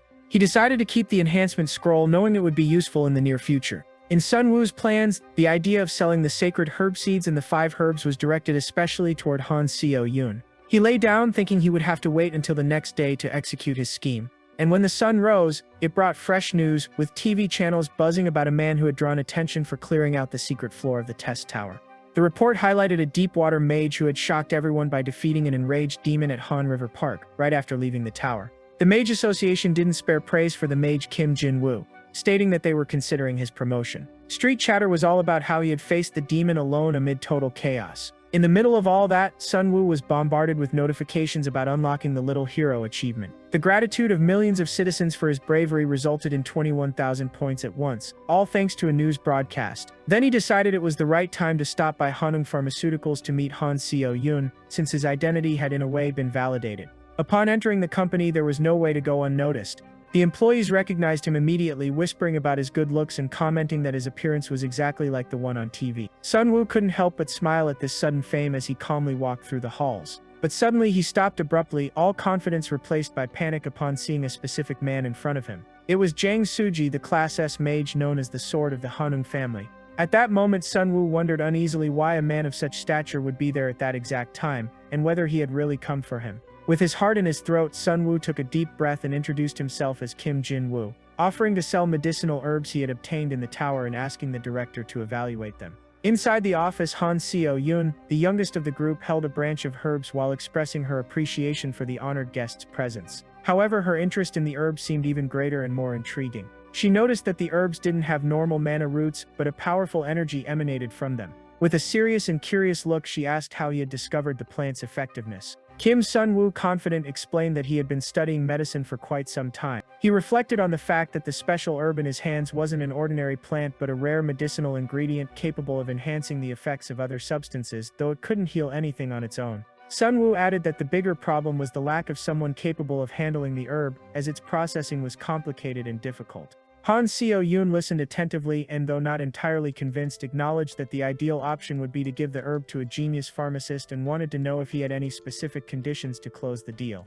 Sun-woo raised his hand with 5 fingers, requesting an advance of 500 million and a 0.005% stake in Hanung Pharmaceuticals. Han Seo-yoon was left speechless by the bold request and let out a surprised chuckle, remarking that although 0.005% might sound small, he clearly had no idea how massive the group was and how much that percentage was worth. Sun-woo calm replied that shares were more valuable than money and that once the sacred herb was launched on the market, the company would monopolize the entire pharmaceutical sector. Han Seo-yoon, however, categorically and firmly rejected the request for shares, asking him to propose an alternative since ownership was non-negotiable. With a slight smile anticipating the rejection, Sun-woo made a new proposal. He wanted to become a VIP member of the underground auction as well as commission the company to produce potions and acquire the necessary materials, ensuring that he would cover all costs. But he surprised her by adding one more condition, asking her to become his special messenger to carry out his tasks, and in exchange he would reveal a fatal weakness of her brother, the vice president Han Seo-yoon. Her eyes widened at the audacity and risk of the proposal. Sun-woo addressed her seriously, warning that her indifference could bring severe consequences to her family in the future, advising her to pay attention. Meanwhile, the news report highlighting the heroism of Mage Kim Jin-woo was still playing on the screen. In a dark corner, Beck Gang was talking about the murder of Jang Han, acknowledging that they could have prevented the tragedy. Furious, Beck Gang punched the table, shouting that they certainly could have saved their friend. His partner tried to calm him down, reminding him that the orders not to intervene came directly from that person. He justified his stance, saying that helping someone out of control amid a crowd would put them at risk and compromise their identity. Beck Gang, dissatisfied, expressed his anger and sorrow, questioning how much longer they would live hidden in the shadows like that. He swore he would personally kill that Kim Jin-woo in a fit of rage. His companion coldly warned him, asking if he was sure of that decision, emphasizing that Jin-woo was getting too close to his special client. Beck Gang, filled with irony, asked if he was really unaware of who their clients were and the danger they posed. At night, Han Seo-yoon arrived at the company headquarters and found her brother Sign waiting for her outside. He, the very man Beck Gang had described as a monster capable of wiping out his family, with a smile. Sign greeted her with a forced smile, and Han Seo-yoon commented on how long it had been since they last saw each other. They got into the car together and he asked with an air of interest if the workload at the company was manageable. Han Seo-yoon sighed, confessing that the work was exhausting and that dealing with people was the most draining part. She took the opportunity to maliciously imply that their father had been too hasty in giving her company shares at such a young age. He leaned forward and made a proposal that seemed friendly at first but reeked of greed, suggesting that she hand over the shares if the burden was too heavy. In exchange, he promised to name her vice president once he took over as president, but that only made Han Seo-yoon tighten her grip on her phone, filled with anger and contempt, telling him not to mess with her. Meanwhile, Kim Sun-woo received a text message from Han Seo-yoon, indicating that she would accept his conditions. At that moment, Han Seo-yoon sent a message to Kim Sun-woo saying that she would be his messenger for 1 month. She also mentioned that she would soon send the payment for the spear and asked if he needed anything else. Sun-woo, quick on the trigger, asked her to arrange some special potions and a ticket to the secret underground arena. Han Seo-yoon agreed to the potion request but made it clear that she would need a bit of time, promising to notify him once everything was ready. The guy then commented that even disguised as Kim Jin-woo, he was having quite a few problems with demons, and the situation reminded him of the plot of the original novel, which also revolved around a quest for revenge. Thinking about his next steps, he focused on the system options and soon a list of sensory traits appeared. He was stunned to find the option for killing intent detection. At level A, this ability would allow him to detect any malice within a 500-meter radius. However, the price was steep, 50,000 points. Even so, he decided it was an investment worth making.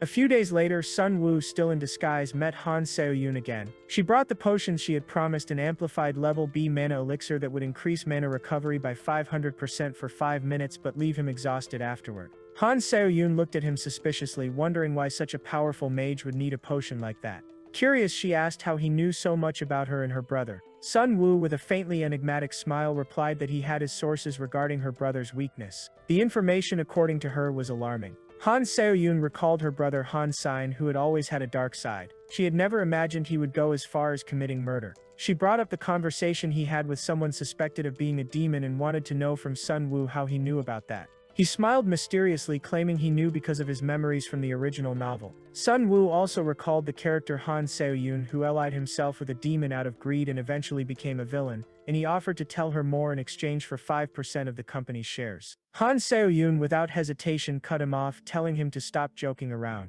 He then asked about the arena ticket and she revealed that she had managed to get one but couldn't hand it over. He would have to go with her. Sun Woo sardonic made a comment about the girl's disguise which made her furious. She, enraged, demanded to know his plans for the money he had earned, and Sun Woo revealed that he intended to multiply it. Han Seo-yoon thought he was talking about gambling and exploded. She threatened that if he didn't watch himself she would end their agreement. Soon a system notification appeared informing him of Han Seo-yoon's dissatisfaction and a significant drop in her interest in him. But Sun Woo, ever confident, smirked while wearing his rabbit mask. He was convinced that once they left the arena he would have gained even more of her trust instead of the opposite. Arriving at the secret underground arena, Kim Sun Woo, wearing the rabbit mask, waited to check in. There he heard a greeting as a VIP member. But in truth, he already knew who the man in front of him was. A man wearing a red demon mask known in that rotten underground world as Harang, the Class S villain and organizer of that bloody arena. In an act of forced politeness, Sun Woo bowed, thinking that Harang's presence there was as ordinary as the sunrise. Harang wished him good fights, but Sun Woo knew all too well that getting involved with him was a guaranteed trap. Meanwhile, Han Seo-yoon walked beside him through the excited crowd, soaking in the place's adrenaline.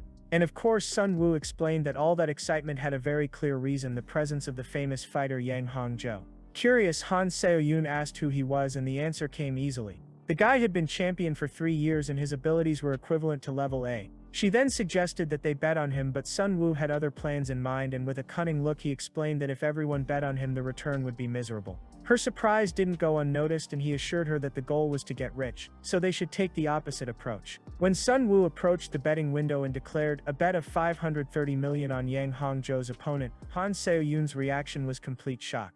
The staff member also froze, locked in horror. He stammered, asking if Sun Woo was serious and who the challenger was. The moment grew tense as he realized that Sun Woo didn't even know the opponent's name. Later, the staff member went to inform Harang about the colossal bet placed on an unknown fighter, now being called the Rookie. Harang wondered what kind of lunatic would make such a bet. The staff member also reminded him that the bettor was wearing a rabbit mask, making Harang quickly connect the dots. Meanwhile, Beck Gang was caught off guard when his partner alerted him that Kim Jin-woo had appeared in the arena and was with Han Seo-yoon. Beck Gang's joy was overwhelming, and he immediately ordered the car to be prepared, swearing vengeance for Jang Han that very night. In the ring, the fight was insane, a warrior literally destroying his opponent, leaving Han Seo-yoon and Sun Woo speechless when the defeated fighter surrendered.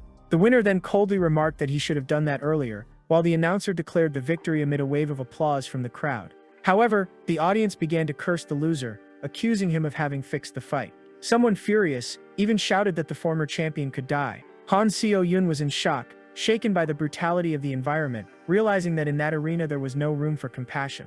Despite the tension, it was clear that the organizers wouldn't let the fight reach the point of death. Soon the announcer declared the much-anticipated match between the newcomer Rying and the champion Yang Hongzhou, with an absurd gap in the bets: 2.8 billion on the champion and a negative balance for the rookie. And thus, the massive and astonishing figure of 530 million echoed through the arena, with the announcer's voice highlighting the impressive numbers and revealing the colossal sum bet on the unknown novice. Kim Sun Woo, wearing a smile that showed he already knew what was coming, realized that everyone had bet on the champion, while he was the only one aware of the outcome. As the crowd murmured, mocking the brave soul who had bet a fortune on a rookie, calling him insane and foolish for it, Sun Woo, who was already the kind of guy who understood how things worked, didn't bother with their chatter. In fact, he was there mentally calculating the profits he was sure he would earn, which would multiply sixfold if everything went as planned. The fighters took their places in the ring. Yang Hongzhou, with that muscular body and an aura that made anyone shiver, drew all eyes to him. Han Seo-yoon stared in disbelief at the physical disparity between the two competitors, almost unable to believe that Rying could face a giant like Yang. The rookie looked so small beside the champion that Sun Woo tried to lighten the tense moment with a joke about how much Rying still had to grow, while a drop of sweat ran down his face. However, the money on the table wasn't the only reason for his presence there. The hero had a much greater objective in mind, involving the criminal group Gan, which played an important role in the story. He remembered that, in the original work, Rying eventually joined that organization, so his curiosity to see the rookie fight at least once was sky high. Someone in the audience shouted loudly, asking who, after all, had made that monstrous bet on Rying. Sun Woo, full of confidence, calmed himself by thinking there was no reason for fear now. Everything was unfolding exactly as he knew from the novel. The truth was that Rying had never lost in the secret arena. Meanwhile, Yang Hongzhou looked at Rying with contempt, as if the weakling wasn't even worth looking at. Electric energy pulsed through the champion's body, and he lunged forward with terrifying speed toward the rookie, promising to finish the match in the blink of an eye.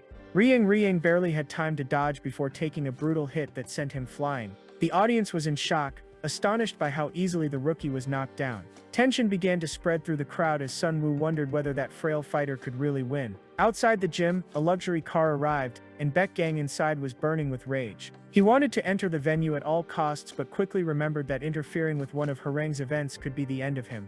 He asked the driver when the event would end and heard it was scheduled to finish at 10:30 p.m. Beck Gang's group planned that this would be the perfect moment to eliminate Kim Jin-woo. Back in the ring, the fight intensified as Yang Hongzhou unleashed devastating punches on Rying.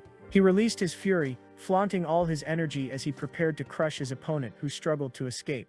With a powerful kick, Yang Hongzhou struck Rying, shouting for the rookie to know his place and get out. The blow was brutal, hurling Rying violently against the wall. The audience, in a frenzy, cheered for Yang Hongzhou, begging him to finish off the weak rival. Sun Woo, slightly raising his head, was in shock, the mask on his face unable to hide his expression of disbelief as he realized that reality was turning out quite differently from what he had read in the novel. At the center of the ring, Yang Hongzhou, already thinking himself all-powerful, smiled victoriously, looking around in disbelief that he had actually won the fight. But the surprise grew even greater when a dagger pierced through his body, blood gushing in a terrifying spectacle. He coughed, incredulous, eyes wide open as he saw Rying, who had only a few minor scratches. Rage consumed Yang Hongzhou in an explosion of screams and insults. He tried to charge again, but Rying dodged with impressive agility, launching a quick series of black daggers at his opponent that sent him crashing to the ground. Rying stood triumphantly over his fallen opponent, staring down coldly. Silence fell over the crowd, who now felt deceived. They began to murmur about the crushing loss caused by those heavy bets on the champion. In the stands, Han Seo-yoon stared in disbelief, unable to understand how Yang Hongzhou had lost so dramatically. The situation then turned into a collective scream of fury, with the audience shouting for Yang Hongzhou to shut up and calling him a coward. Kim Sun-woo, breathing in relief, declared that his mission was accomplished, and it was time to get out. But Han Seo-yoon wouldn't allow it, insisting that they should leave together. In a private box, Harang was watching closely, commenting that the entire coincidence seemed highly suspicious. He pointed out that Ryang's victory had more to do with Yang Hongzhou's blunder than anything else, but that the scale of that bet caught his attention because of an underlying intent. An assistant arrived and he ordered him to find out who had won that massive wager. In the car, Han Seo-yoon fired off questions about Sun Woo's true identity and how he knew Ryang would win. He only gave a mysterious smile, as if it had all been a lucky guess, which made her even more intrigued. Looking at his phone, he saw that the prize was massive. Feeling lucky, he checked his bank balance. It showed 3 billion. A wave of euphoria washed over him as he imagined his lucky day. A series of notifications began to flood the screen, announcing Han Seo-yoon's restored trust and even her growing curiosity toward him. He had unlocked the Unmatched Gambler achievement, and now Han Seo-yoon's interest level had increased along with the 7,000 reward points he held. Sun Woo felt that he was on the right track. However, suddenly a faint and eerie sensation took hold of him. A killing intent was directed at him. He quickly turned and saw a car following at high speed, emanating a deadly and determined aura. Sun Woo realized at that moment that even in real-life stories, people carried a dark side, for it was clear that assassination attempts had already occurred in the original work. While Han Seo-yoon worried questioned his expression, the protagonist maintained a serious face. He asked her for an urgent favor. His vehicle made a sharp maneuver, catching his pursuer off guard. Beck Gang, eyes burning with fury, demanded that his driver stop immediately, a bad feeling hanging in the air. He was determined. He needed to eliminate Sun Woo. He noticed that Han Seo-yoon had vanished and began questioning the true strength of the rookie, wondering if he really was Jang Han's killer. Meanwhile, Sun Woo swiftly poured the contents of a small vial into his mouth, feeling the energy surge through him almost instantly. He complained about the terrible taste, then turned and shouted for the criminal to show himself. As the vial's details appeared, it was revealed to be a level B amplified mana elixir that boosted mana recovery speed by 500% for 10 minutes, with side effects of later exhaustion. Suddenly, a blue aura began to glow around Sun Woo, who confidently stated that he knew he'd been watched for quite some time. Beck Gang was surprised by the abrupt change in his opponent's energy and emerged from the trees, thinking that for now the threat was still minimal. Beck Gang made sure to acknowledge Sun Wu's sharpness for locating and identifying his presence while he conjured fire spears. Everything was ready for action. With a deafening roar, Beck Gang unleashed a blazing attack, shouting that his opponent should die. Sun Wu, concentrating his powers, defended himself like a true master. Beck Gang's smile showed that he still had a card up his sleeve, with 2 more chances to attack. As the flames rained down on Sun Wu, his focus sharpened. With a thunderous explosion, the battle began. Han Seo-yoon from inside the car realized that the fight had already started. Sun Wu, aware of the situation, grew restless and warned Han Seo-yoon that they were being followed, which immediately sent her into a panic. He pulled a bottle from his bag, and as she wondered who the pursuer could be, perhaps a rival, he confirmed it was something like that. He asked her to drive to an isolated place, as his goal was to capture the pursuer. She, anxious, asked if he was capable of facing and defeating that enemy. The answer wasn't simple. Sun Wu acknowledged that his opponent's mana was considerably above level B and wanted to know if she truly believed in his decision. With a confident smile, he reassured her, and she braked abruptly, deciding to trust his abilities. Back in the action, Sun Wu leaped, skillfully dodging the flying fire spears as Han Seo-yoon screamed, begging him to come back safely. For Sun Wu, evading was an easy task. He recalled the lessons from his first year as a reinforcement mage. Beck Gang, with a mocking sneer, thought he was merely running away and ramped up the intensity of his attack. He fired a storm of fire spears, challenging Sun Wu and asking how he would react to such fury. But the hero didn't flinch. He moved like a shadow, avoiding every attack and surprising Beck Gang, who realized his opponent had become faster than before. Expressions of frustration and tension began to mark his face. Sun Wu knelt, surrounded by magical aura. Watching the elixir's effect fade, he knew he had to act fast. Then he activated his powers. A system window opened, revealing a 1000% increase in mana recovery speed for 1 minute. Beck Gang was stunned, feeling the incredible energy emanating from his opponent, granting him a new level of strength. In an instant, Sun Wu charged toward Beck Gang, leaving a blue streak behind him, catching him off guard with the speed of his attack. Beck Gang, aware of the imminent danger, armed himself with his fire spears and positioned to defend at all costs. Sun Wu continued his assault, dodging every attack without hesitation. Irritated and in pain, Beck Gang refused to give up. He hurled a fiery strike towards Sun Wu. However, Sun Wu was gathering his blue magical energy, deciding he would give Beck Gang no chance to recover, advancing with a firm blow that shattered the barrier of flames. Sun Wu faced the fire head-on, taking the impact to close in on his rival. He was determined to finish it, channeling all his strength for a decisive strike. Beck Gang, shocked by the audacity of the act, tried to defend himself while cursing the situation. Sun Wu realized that a blow to the head might fail. So, he grabbed him firmly and channeled all his magical energy directly into his neck. With a shout, Sun Wu declared the end as Beck Gang writhed in pain, astonished. The burst of energy that Sun Wu unleashed into his body was so intense that Beck Gang could barely believe what was happening. After the attack, Sun Wu stepped back, panting, confused as to why his opponent was still standing. Beck Gang, though wounded, gathered his last reserves of strength into a fire spear. His eyes gleamed with cruelty as he screamed that he would kill Sun Wu. However, suddenly a massive blue light tore through the sky, crossing the scene with devastating force. The destructive impact obliterated Beck Gang instantly, leaving Sun Wu relieved. He murmured, acknowledging that help had finally arrived. A respected elder appeared, wielding a colossal sword, Jang Suji, the swordsman of the Hanung family and a Class S mage. Jang Suji stood motionless over the corpse, while Sun Wu clearly remembered that this man was the Sword Demon, one of the most powerful beings in the original novel, who had defeated Beck Gang with a single strike. With restrained anger, Jang Suji boldly questioned how such a pathetic demon dared to attack the youngest daughter of the Hanung family. Han Seo-yoon, anxious, ran towards Sun Wu and worried, asked if he was all right. He replied that he was unharmed and that the plan to buy time until reinforcements arrived had worked. Han Seo-yoon, smiling at Jang Suji, confirmed that she too had been in danger. She justified the call, they needed someone strong to ensure her safety. System windows appeared, announcing the death of the level B villain Beck Gang, a slight alteration in the story, a 0.6 increase in causality, and the restoration of Han Seo-yoon's trust, along with a 1000 point reward. Seeing those rewards, Sun Wu felt satisfied. Jang Suji then turned to Han Seo-yoon, asking whether the president should be informed about what had happened. Han Seo-yoon recalled the gravity of the situation. A demonic attack was no trivial matter. Sun Wu asked her not to reveal what had occurred, arguing that spreading news of a Hanung family member being attacked by a demon would cause a series of unnecessary problems. He spoke firmly, reminding her that the truth could trigger needless chaos in an already complicated storyline.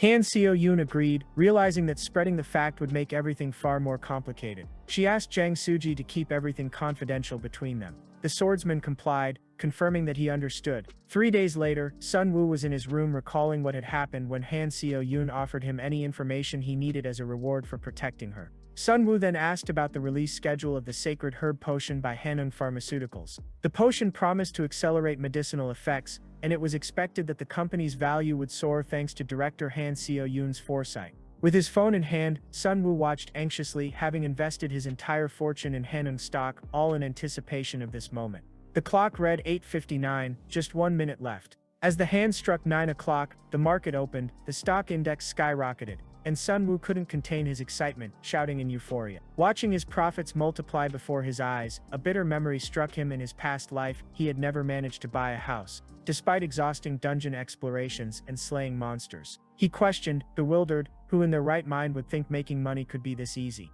Tasting the bitter irony of that reality. Just then, a notification from Han Seo-yoon interrupted his thoughts. She invited him to lunch the next day, mentioning she had a gift. Surprised by the prospect of a present, he waited eagerly.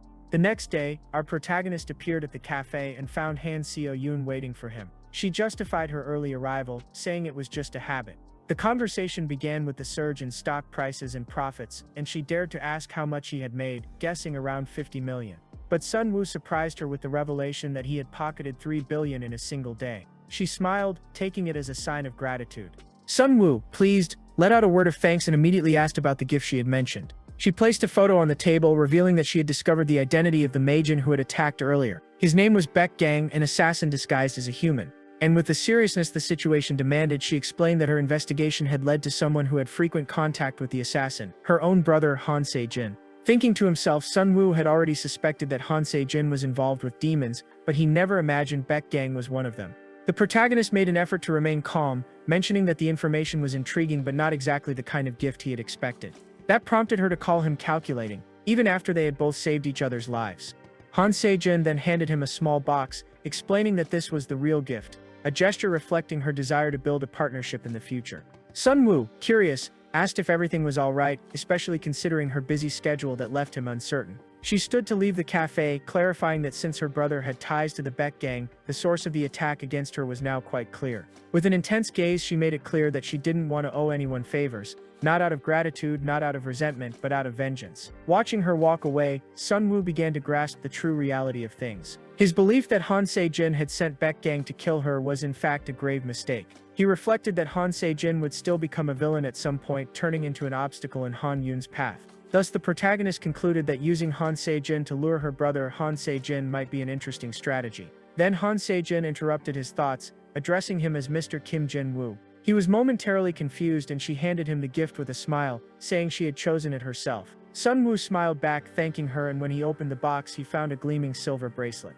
An informational window appeared describing the item as a level B mana alloy bracelet, durable and saturated with mana, rated with an impressive SS durability. Sun Wu's eyes sparkled with joy, for it was exactly what he needed. But as if that weren't enough, another system window appeared, revealing that the character Harang was curious about him and had granted him a 500-point reward, leaving Sun Wu completely stunned. The scene shifted to a luxurious, dimly lit office where Harang was reviewing some documents. A man in a long coat entered, greeting Harang formally. As he bowed respectfully, he noted that nearly 10 years had passed. Harang then asked Che Zhenhe whether this was related to the Council of the 10 Demons. Che Zhenhe confirmed but first interrupted to ask a question. In a serious tone, he mentioned the recent incident in which his close friend Jang Han along with Beck Gang had been eliminated, assuming Harang already knew. He pulled out a photo of Kim Jin-woo, emphasizing that a strange coincidence linked him to both incidents. With his eyes gleaming, Che Zhenhe explained that Beck Gang's investigations before his death had confirmed the visit of a certain human mage to the secret Coliseum arena not long ago.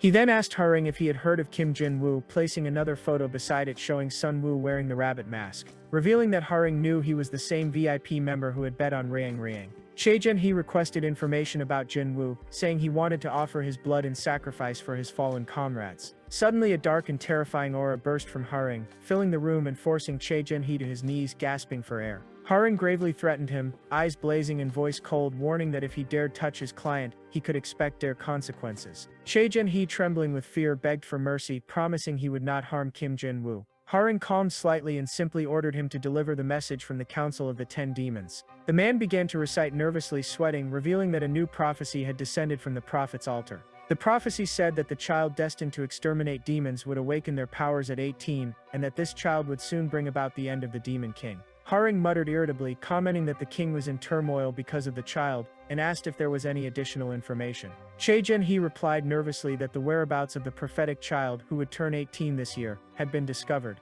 and it was none other than the Magic Academy. The scene then returned to our protagonist, who was in his room, contemplating the bracelet and a magical scroll, deciding that he needed to pause his activities as Kim Jin-woo for a while. A system notification appeared again, reminding him of Harang's curiosity and the point reward, but he made the cold decision that it was not yet time to get involved with Harang. He picked up the magical scroll, reaffirming to himself that his focus needed to be on more urgent matters now. Kim Sun-woo examined the scroll in his hands, a level B magic shield capable of creating a barrier that could block a single spell, with a cooldown time of 12 hours. Fully aware of the importance of that item for the upcoming events, especially now that the midterm exams were approaching, a period when tension at the academy always escalated.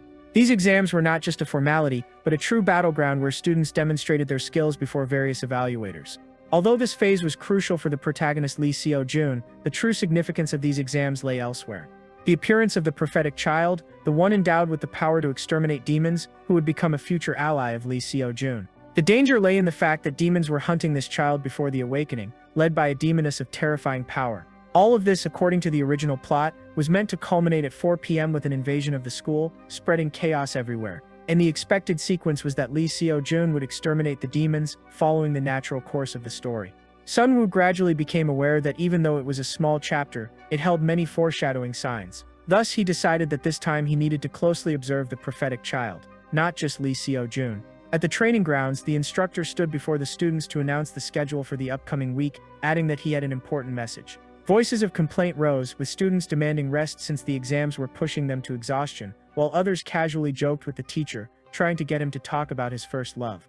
The teacher burst out laughing, cheerfully agreeing that battle was training and training was battle. In preparation for the midterm exams, the teacher announced that all second-year students would participate in free training over the next few days. A wave of murmurs spread among the students as the teacher explained that if anyone couldn't find a partner, they could watch or train alone. Sun-woo began looking around, assessing the situation. The flame of competition burned in Lee Seo-jun's eyes, who seemed ready to prove his worth, while Yura stared back at him with the same kind of challenge. Sun-woo, observing the scene with slight relief, hoped they would pair up, as in the original story, and felt content not to have taken the initiative himself. But soon he found himself standing alone in the middle of the arena while pairs formed all around him. It left him a little embarrassed since no one offered to partner with him, though he knew that was natural. Even showing theoretical talent and overcoming every obstacle, no one wanted to be the last in the class. The boy convinced himself that it didn't matter, as he already had someone in mind to partner with. His eyes fixed on a fierce fight where Lee Seo-jun took such a strong hit that he was thrown backward. Seo-jun, wiping his forehead with a tense smile, remarked that he had almost gone straight to the hospital. In front of him, Yura, cloaked in an intimidating aura, shot back, asking if that was all he had, declaring that from now on first place was hers. With a challenging smile, Seo-jun warned his rival not to rush, as his energy began to shine, ready to strike back. The two clashed in an intense confrontation, with Seo-jun shouting that he was just warming up. From afar, Hayong watched from a balcony, amazed, wondering if she was really seeing Lee Seo-jun and Yura.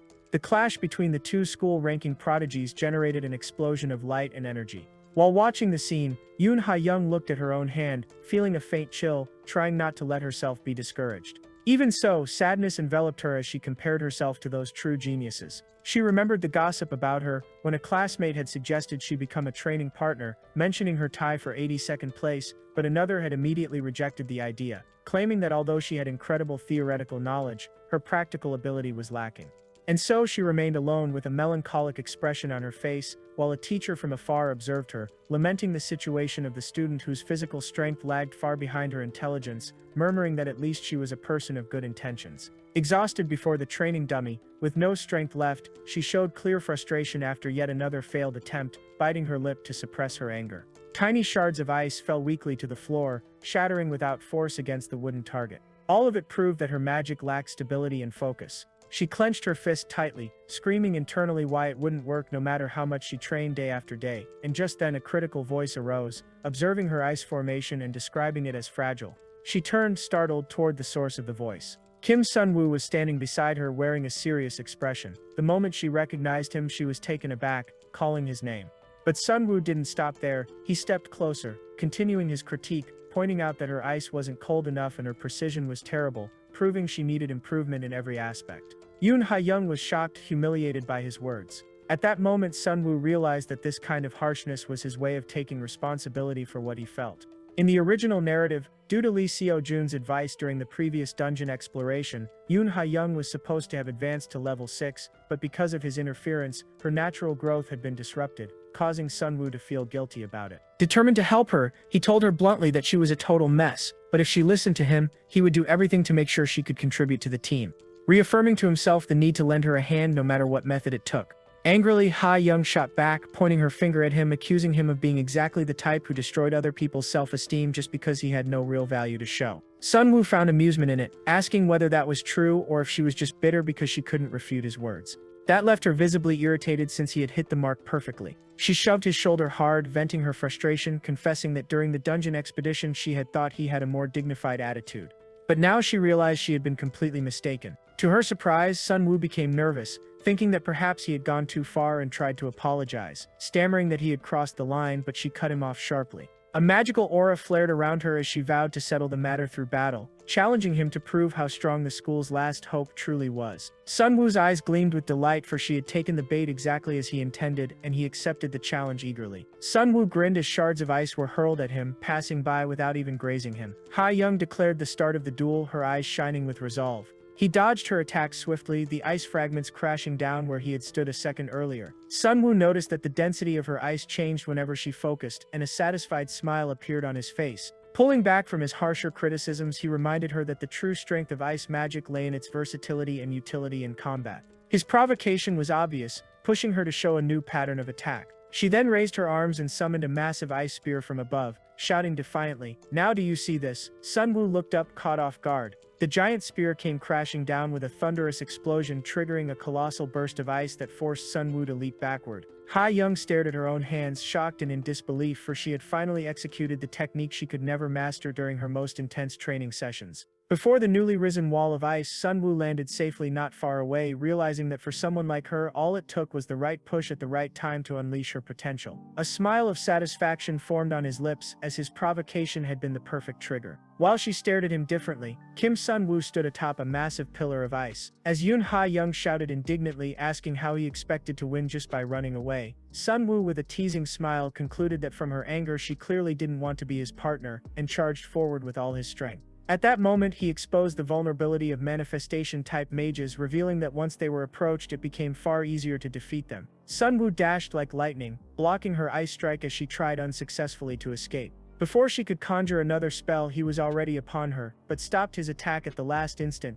With a calm expression, he declared the duel over while Hayong stared at him, stunned, unable to process her swift defeat. Defeated, Hayong fell to the ground, admitting she had completely lost. Raising her eyes to him, she said with a serious and desperate look that maybe she truly did need to learn magic from him. Sunwoo extended his hand gently, saying that she wasn't without talent, she just didn't know how to channel it properly, and offered to help her, asking if she would accept learning from him. Hayong looked at his outstretched hand and, recalling his words about unlocking her potential, grasped it firmly. With determination in her eyes, she announced that she would do this only once. Meanwhile, a system window flashed, indicating that Hayong's affinity with him was increasing, now reaching level 1, with her requesting that he become her mentor. The scene shifted to the start of their training. Sunwoo, with a determined look, took out a small ice crystal and warned that from that moment on they would begin attribute adaptation training. He explained that all magic had its foundation in adapting to the mage's attribute, and that adaptation was essentially about deeply understanding the element itself, determining the capacity to manifest and control magic. Sunwoo, very serious, made it clear that without these fundamentals, Hayong's abilities would never evolve, no matter how hard she tried. The girl, extremely nervous, replied that she already had a theoretical idea of what adaptation training was, but she was worried about how he intended to conduct it. Suddenly, without warning, she was buried under a mountain of ice inside the chamber, shivering from the biting cold and screaming that she had never heard of training like this before. With a grin that looked almost diabolical, Sunwoo chuckled and explained that feeling the attribute directly through the body was the fastest way to learn. Better hurry and adapt before the ice melts, he said, eyes gleaming mischievously. Meanwhile, in a dark and ominous place, demonic energy began to stir. Cheon-hai asked if everyone was ready, and his followers confirmed they were. A group of demons knelt before him, assuring that they had gathered active demons near the Magic Academy as ordered. Cheon-hai announced in a grim tone that the time to seek the prophetic child and infiltrate the school was set for the following week. One of the followers reported that an informant within the school had revealed that security weakened during midterm exams. A demon, grinning wickedly, celebrated that the moment had finally come, but a female follower interrupted, questioning the absence of Lord Harang and his support. Chanahai replied, visibly irritated that Harang had failed, being preoccupied with something far more important for the future of their kind. One of the followers voiced concern, pointing out that eliminating the prophetic child with only 4 rank B demons might be impossible. But another, scoffing, said there was no need to worry about a mere child. The female follower confronted him, emphasizing that it wasn't just about that, and asked what he would do when scouts from all guilds invaded. Chanahai acknowledged that she was right, but argued that the situation would change completely if they could eliminate anyone capable of interfering with their plans. Then a powerful purple energy began to form around them, creating a massive barrier that isolated them, the Great Demonic Barrier. Chanahai stood proudly within it, allowing them to attack and destroy as they pleased, but without forgetting their ultimate goal to eliminate the prophetic child.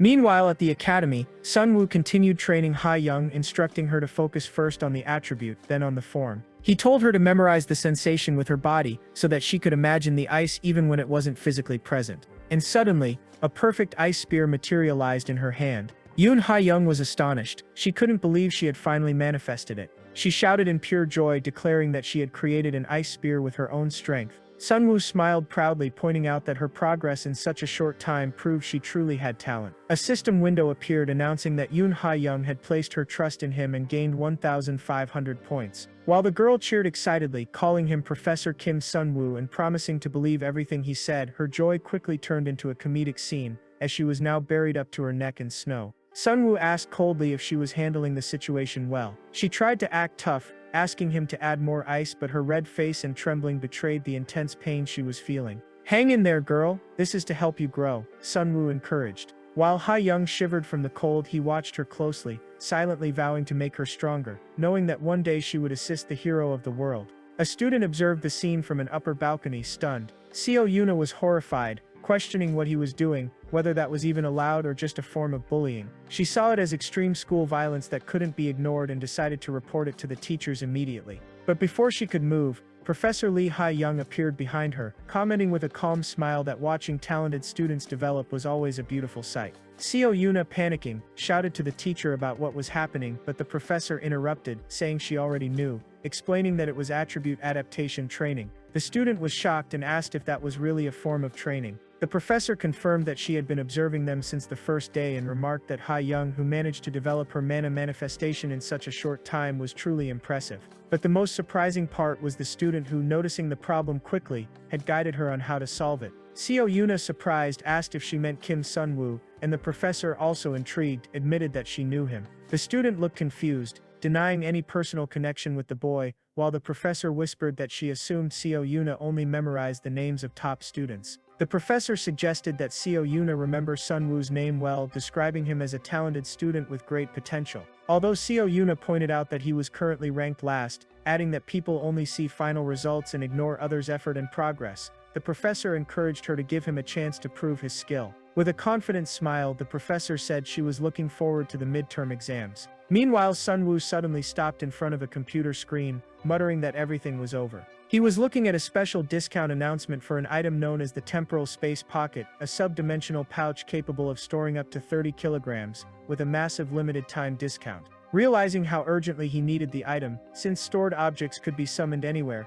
making it extremely useful for combat and daily life, as well as hiding his weapons, Kim Sunwoo looked at the screen and admitted that such a discounted item was a golden opportunity. But there was a problem: the Temporal Space Pocket cost 20,000 points and he only had 8,500. Desperate, Sunwoo collapsed in frustration, crying and shouting, unable to understand why these promotions always appeared when he didn't have enough points. After a while he recovered and started doing the math, realizing he needed to gather 11,500 points in 5 days, and find a guaranteed way to do it. Then his phone buzzed with a notification from Professor Lee Hae-young summoning him to the administration office immediately. Upon arrival he found 3 students, Yura, Park and Hwan and Kim Sunwoo. The professor greeted them and announced that they had been selected for the Special Manifestation System class for second-year students, an advanced course for those with high potential regardless of their grades. Sunwoo thought that Lee Seo-jun was in the Special Reinforcement System class, so joining this one would mean he'd get to interact with him more. At that moment, Park and Hwan raised his hand, interrupting the conversation and loudly objecting that it wasn't fair to put Kim Sunwoo in the same class as him. Park and Hwan, visibly agitated, wasted no time pointing a finger at Kim Sun-woo, outraged that the guy fifth from last was being placed in the same group as him, the top student in class. He turned toward Yuna, practically begging her to take his side. But Yuna, with her usual indifferent tone, replied coolly, "Why would I care about that? Everyone minds their own business, right?" And there was Park and Hwan trembling with rage, muttering to himself that this was exactly why he had no friends. The teacher, trying to mediate the situation, turned to Sun-woo and asked what he thought about the objection. With a confident grin, Sun-woo played it cool, saying that if the problem was his ranking, then all he had to do was improve it. The teacher, intrigued by his attitude, challenged Sun-woo to prove his skills in the midterm exam before joining the class. The scene then cut to the Coliseum arena. Sun-woo and Hayong were walking together, and she, utterly surprised, asked if it was really possible to reach level 80 or higher. Sun-woo, full of confidence, replied that if they followed the plan, of course it was. Meanwhile, Hayong promised to follow every one of his instructions, and they quickly recalled that the second-year midterm exam would be a cooperative battle,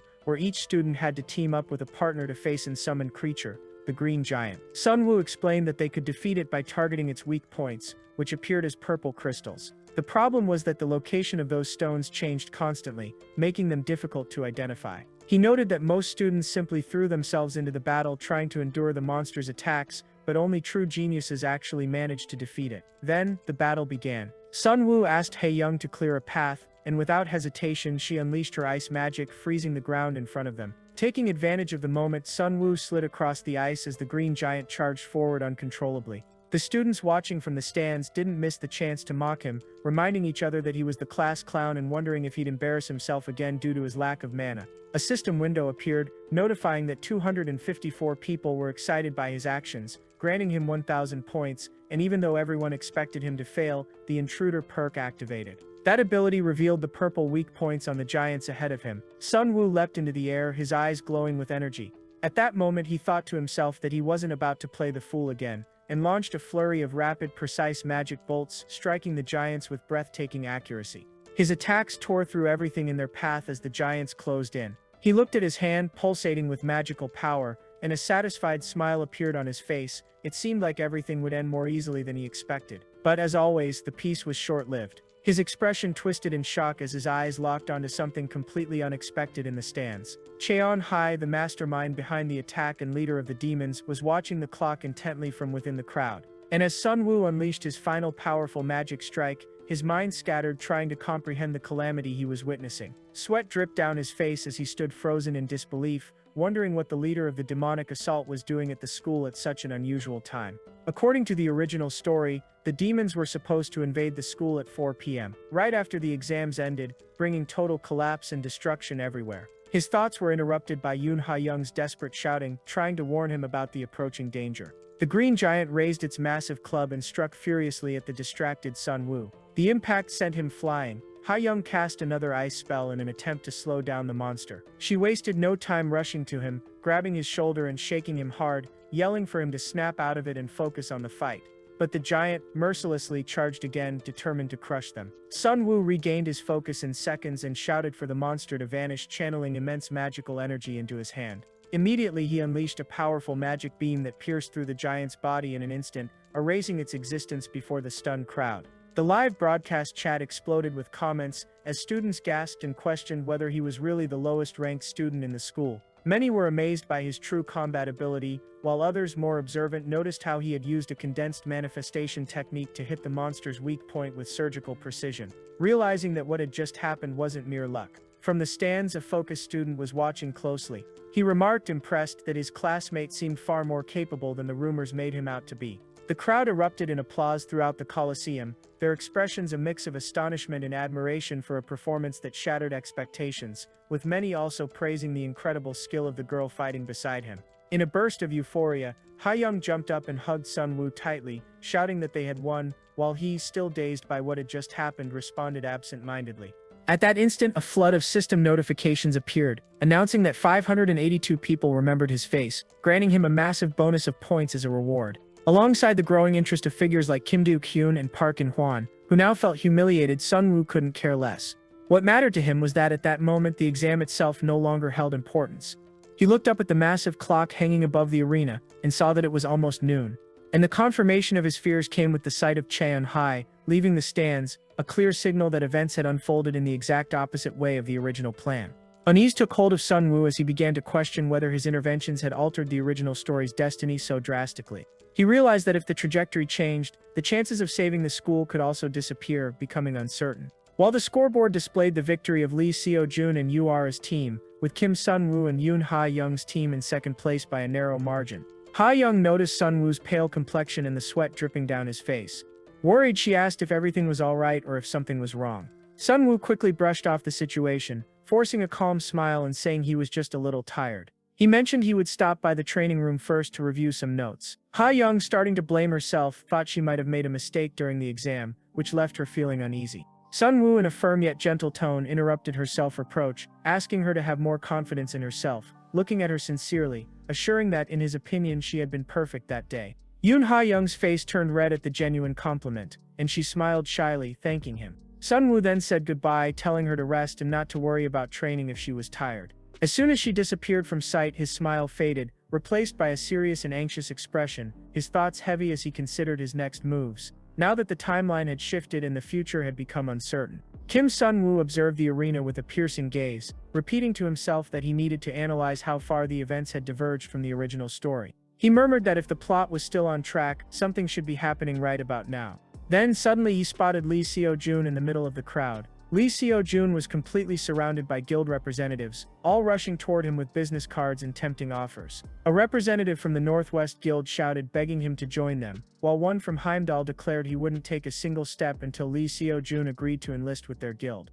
The voices grew louder and overlapped, while a female assistant held up a banner showing her love for him. Meanwhile, one of them offered him a ticket to a luxury apartment and a welcome gift upon joining the Sigma Guild, calling him King Seo-jun. Lee Seo-jun tried to back away, forcing a nervous smile and politely explaining that he was only 18 and not yet eligible to join any guild. But the representatives were relentless, insisting that he at least take their business cards to contact them later, surrounding him from all sides. Nearby, a scout watched the chaotic scene and commented to a colleague that he had abandoned surveillance of the third-year exams just to see Lee Seo-jun in action. Suddenly, another voice called out to Kim Sunwoo, informing him that Mr. Jang Ankul was waiting to discuss his grades. The scouts turned to look at Sunwoo and began murmuring among themselves about the student who ranked last in the school. However, they eventually acknowledged that his performance had been consistent and that his growth curve was promising. Seo-jun, noticing Sunwoo's intention, rushed through the crowd, apologizing that he couldn't make the teacher wait and promising to listen to their offers another time. Frustrated by his escape, the scouts grumbled about the missed opportunity and decided to return their focus to the third-year exams. On the other side, Jung Hyun-soo, an agent from the anti-terrorist special forces, asked the commander whether Lee Seo-jun had performed well in combat. Commander Kim Deo-kyun replied calmly that his performance hadn't been bad.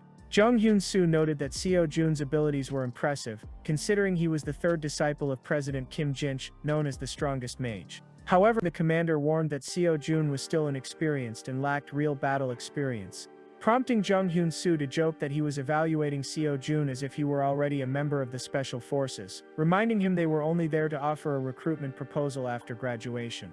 The commander told him to stop talking and asked why he had even come along. With a cheerful grin, Jung Hyun-soo admitted he regretted not getting a chance to speak with Seo-jun during the Han River Demon incident.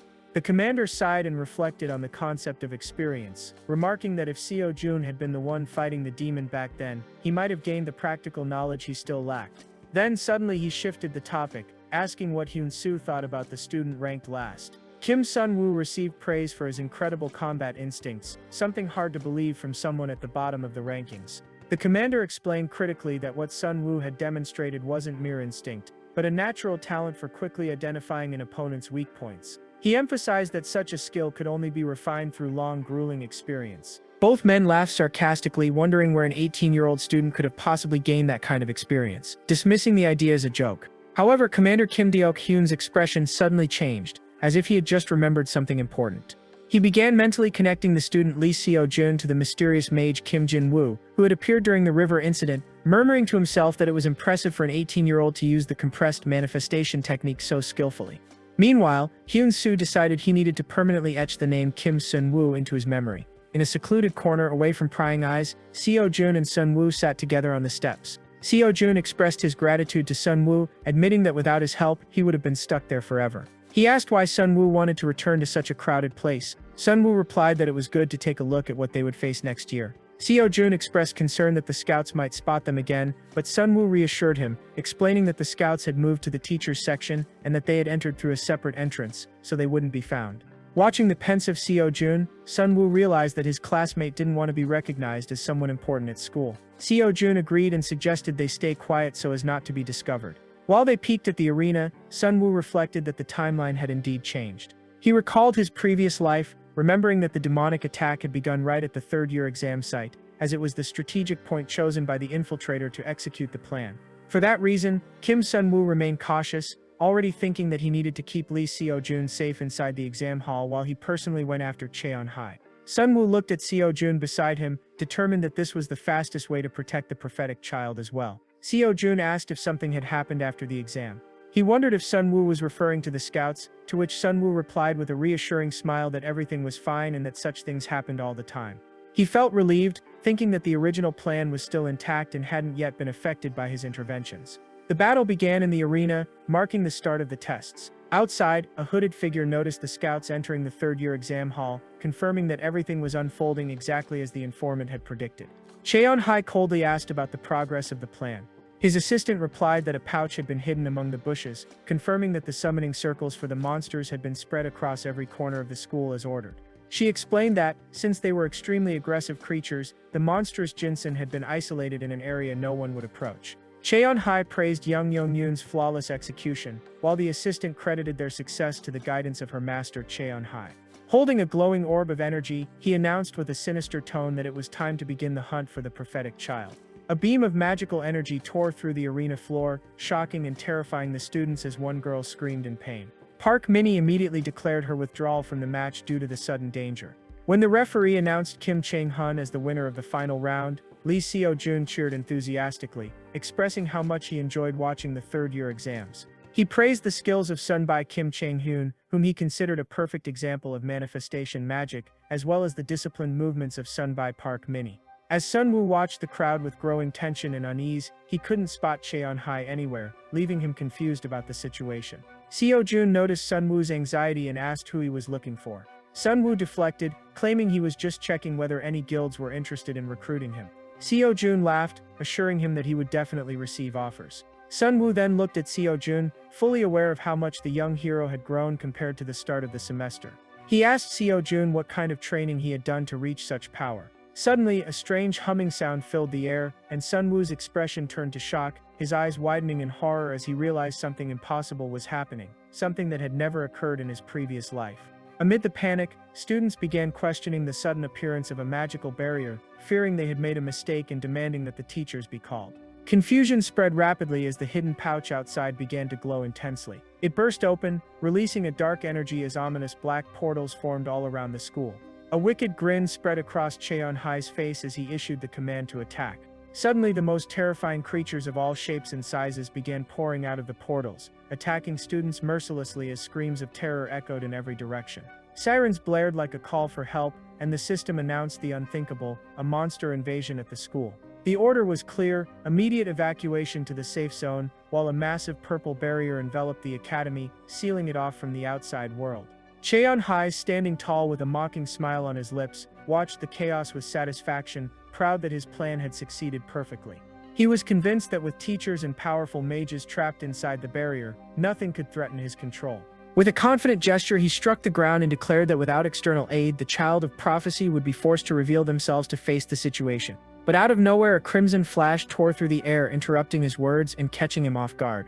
A pair of men appeared, Kim Di-kun wielding a magnificent red spear and Jong Hyun-soo brandishing a deadly sword, swiftly cutting down the monsters around them and announcing the arrival of the special forces. The students outside couldn't hide their mix of shock and relief, cheering with joy at having been saved by the unexpected arrival of such an elite force. After all, those first-class soldiers had originally come just to observe Lee Seo-jun's match. Now they formed an impenetrable barrier against the monsters, ready to protect anyone in danger. Kim Sunwoo, watching the scene, quickly deduced that Kim Di-kun, the team's leader, was the central figure behind that line of defense. A teacher turned to Lee Seo-jun, trying to calm him, promising they would join the forces as soon as the barrier was lifted, asking him not to be afraid and to trust those who were there to help. Sunwoo, however, realized that the arrival of the special forces might change the tide of battle, but at the same time he knew a major obstacle still remained. He gazed at the massive purple barrier surrounding the school, reflecting that breaking it was essential if they were truly going to join the fight. Meanwhile, a desperate student struck the barrier, shouting for help from the mages and lamenting that he hadn't been inside the stadium during the attack.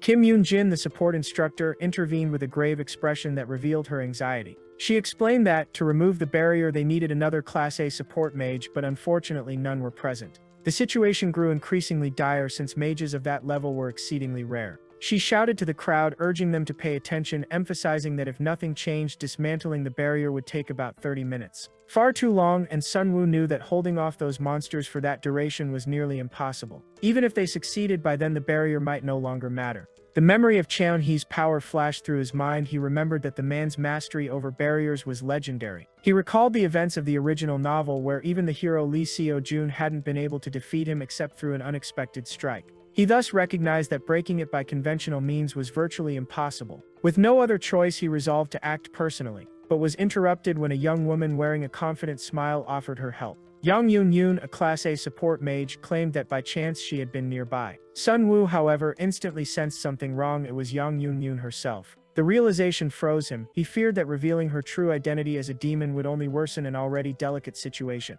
Yang Yoon-yoon began activating her magic, asking Professor Kim Yoon-jin to assist in lifting the barrier. To Sunwoo's alarm, the professor agreed gratefully. Magic circles flared to life around them as the students sighed in relief, believing salvation was at hand and that they'd soon be free. But Sunwoo did not share their optimism. He grabbed Lee Seo-jun's arm, pulling him firmly aside and ordering him to follow, promising an explanation later. At that moment, Kim Yoon-jin noticed something strange about the magic's energy. Horrified, she realized that instead of lifting the barrier, they were actually reinforcing it from the inside. Her eyes widened in shock at the discovery. Meanwhile, watching from afar, Cheon-hee silently praised the perceptive teacher who had caught on to the deception. Then, with a subtle gesture, he summoned the goblin monsters, which went berserk and began attacking the group trapped within the barrier. The scene descended into chaos as the creatures charged toward Yang Yoon-yoon. A crimson beam of energy struck down one of the goblins mid-attack. Kim Di-kun intervened at the critical moment, saving the collapsing situation. He turned to Yang Yoon-yoon, who had narrowly escaped death, asking if she was all right. The student, relieved, thanked him profusely for saving her life. The battle raged on as Kim Di-kun and Jung Hyun-soo fought side by side against a cluster of goblins. Jung Hyun-soo was nearly struck by a blow, but the commander warned him in a teasing tone not to get careless, or he'd have to hand back his Special Forces badge. Jung Hyun-soo grinned confidently, promising Young Yoon that he'd uphold the honor of the Special Forces, while she watched with an enigmatic expression, quietly pleased with how things were unfolding.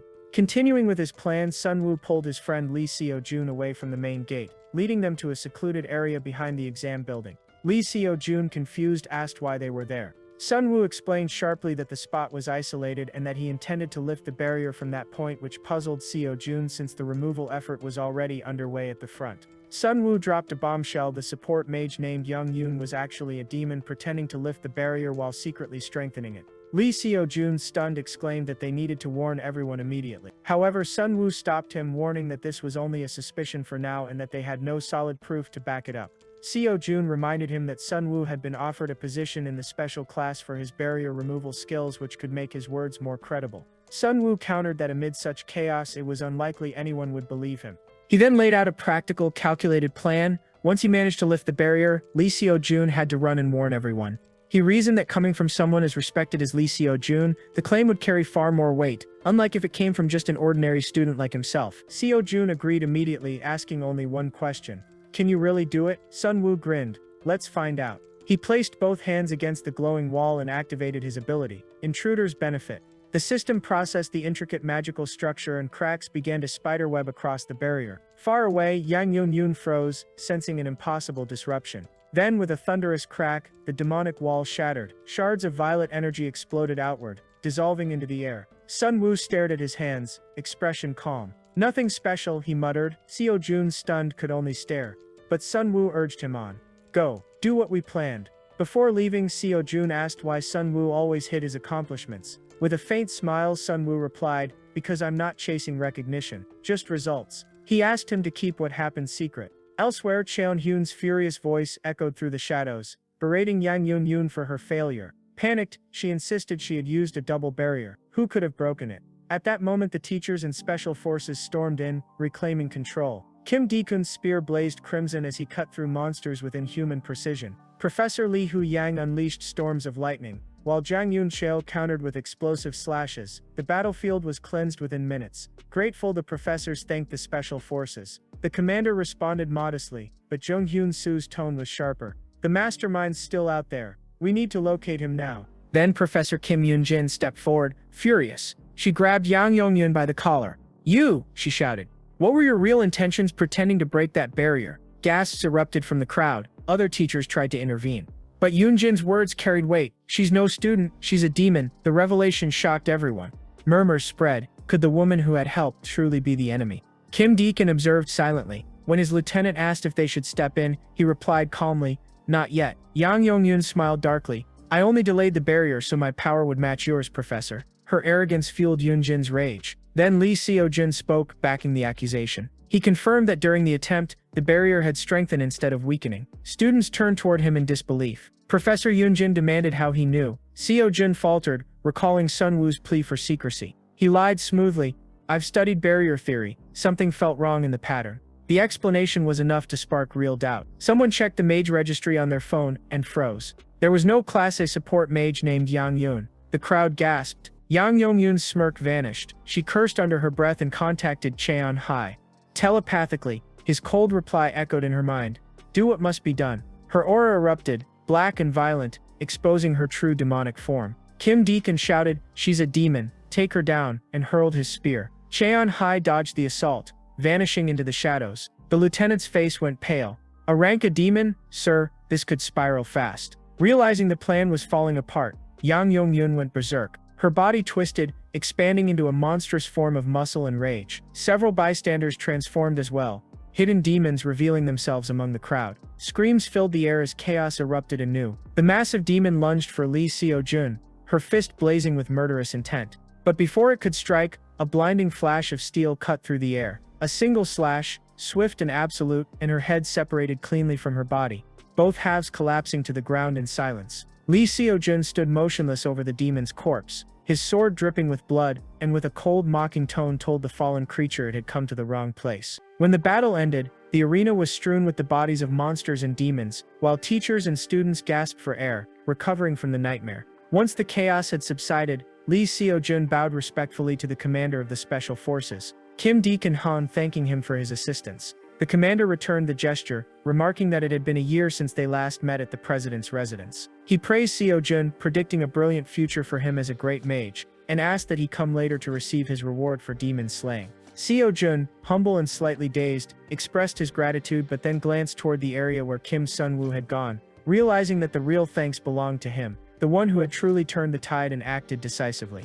Meanwhile, Sun-woo suddenly cursed under his breath, as if remembering something catastrophic he had overlooked. An explosion of fire flared in the distance, his eyes widened in horror, and he shouted, "No!" In the middle of the blazing inferno stood the student Yu Ara, surrounded by an aura of flames, and at that instant, Sun Wu grasped the shocking truth. She was the child of prophecy the demons were after. Jinsen appeared before her, his gaze cold and his tone filled with disdain as he announced an imminent deadly confrontation. The demons smirked, taunting her with contempt, asking if this was truly the best that the so-called genius, Lee Seo-jun's rival, could do. He continued provoking her, implying that she was holding back her true strength because of a burden, gesturing toward the terrified Hayong behind her, whose wide, anxious eyes trembled. The scene briefly shifted, showing Yu Ara training peacefully with her friend before that same demon had appeared, accompanied by a band of goblins, launching a surprise attack. Hayong, refusing to let Yu Ara face the danger alone, activated her own magic, declaring her intent to fight beside her friend rather than stand by uselessly. But Yu Ara, resolute, stopped her, demanding she not interfere and to run, while she began conjuring a massive sphere of flame. Bathed in its searing glow, Yu Ara unleashed a ferocious fire attack, vowing to handle the enemy herself. The demon, however, easily evaded it, and in the blink of an eye appeared right in front of her, mocking the weakness of her strike. Realizing she wasn't the opponent he had been seeking, he seized Yu Ara by the throat and lifted her into the air. He noted that her blood carried immense magical power, yet he was confident she wouldn't be able to use it. Yu Ara gasped for breath, her strength fading fast. Before she lost consciousness, a barrage of sharp magical shards flew toward the demon, forcing him to raise his arm to block. It was Harang who attacked, trembling with fear but standing firm. demanding he release her friend and declaring herself his opponent. Unfazed, the demon tossed Yuna to the ground, sneering at the sentimental display of friendship. He advanced on the girl, gathering dark, suffocating energy into his hand, mocking her again, asking what she thought she could possibly do with such meager power. Reality struck her hard. She didn't stand a chance. But with fierce resolve, she shouted that she couldn't just run and leave her friend behind, channeling her ice magic with everything she had. Then, in an unexpected surge, she struck a deep wound into the demon, drawing from him a guttural scream of pain. The demon, stunned, realized the wound wasn't healing. As he muttered in disbelief, recognizing the nature of the power that had just struck him, Hayong stared at her hands, confused that her magic hadn't turned into ice. She felt her energy draining rapidly before collapsing to the ground, completely exhausted. The demon's eyes glowed with a sadistic smile. He had found his true target, the child of prophecy, the mage destined to eradicate demons. He reached out his shadowed hand toward the fallen Hayong, promising to kill her with his own hands. But before he could touch her, a firm voice rang out, "That's not going to happen." Kim Sun-woo stepped forward at the critical moment, placing himself between the demon and the girl. He declared that the child of prophecy was far too precious to die there. Activating his great heart trait, a radiant blue aura surged around him. With a confident smile, he told the demon that the only one who would die there was him. We'll wrap it up here. Please don't forget to leave a like and a comment. It really helps YouTube recommend our videos to more people. Thank you in advance, and see you in the next video.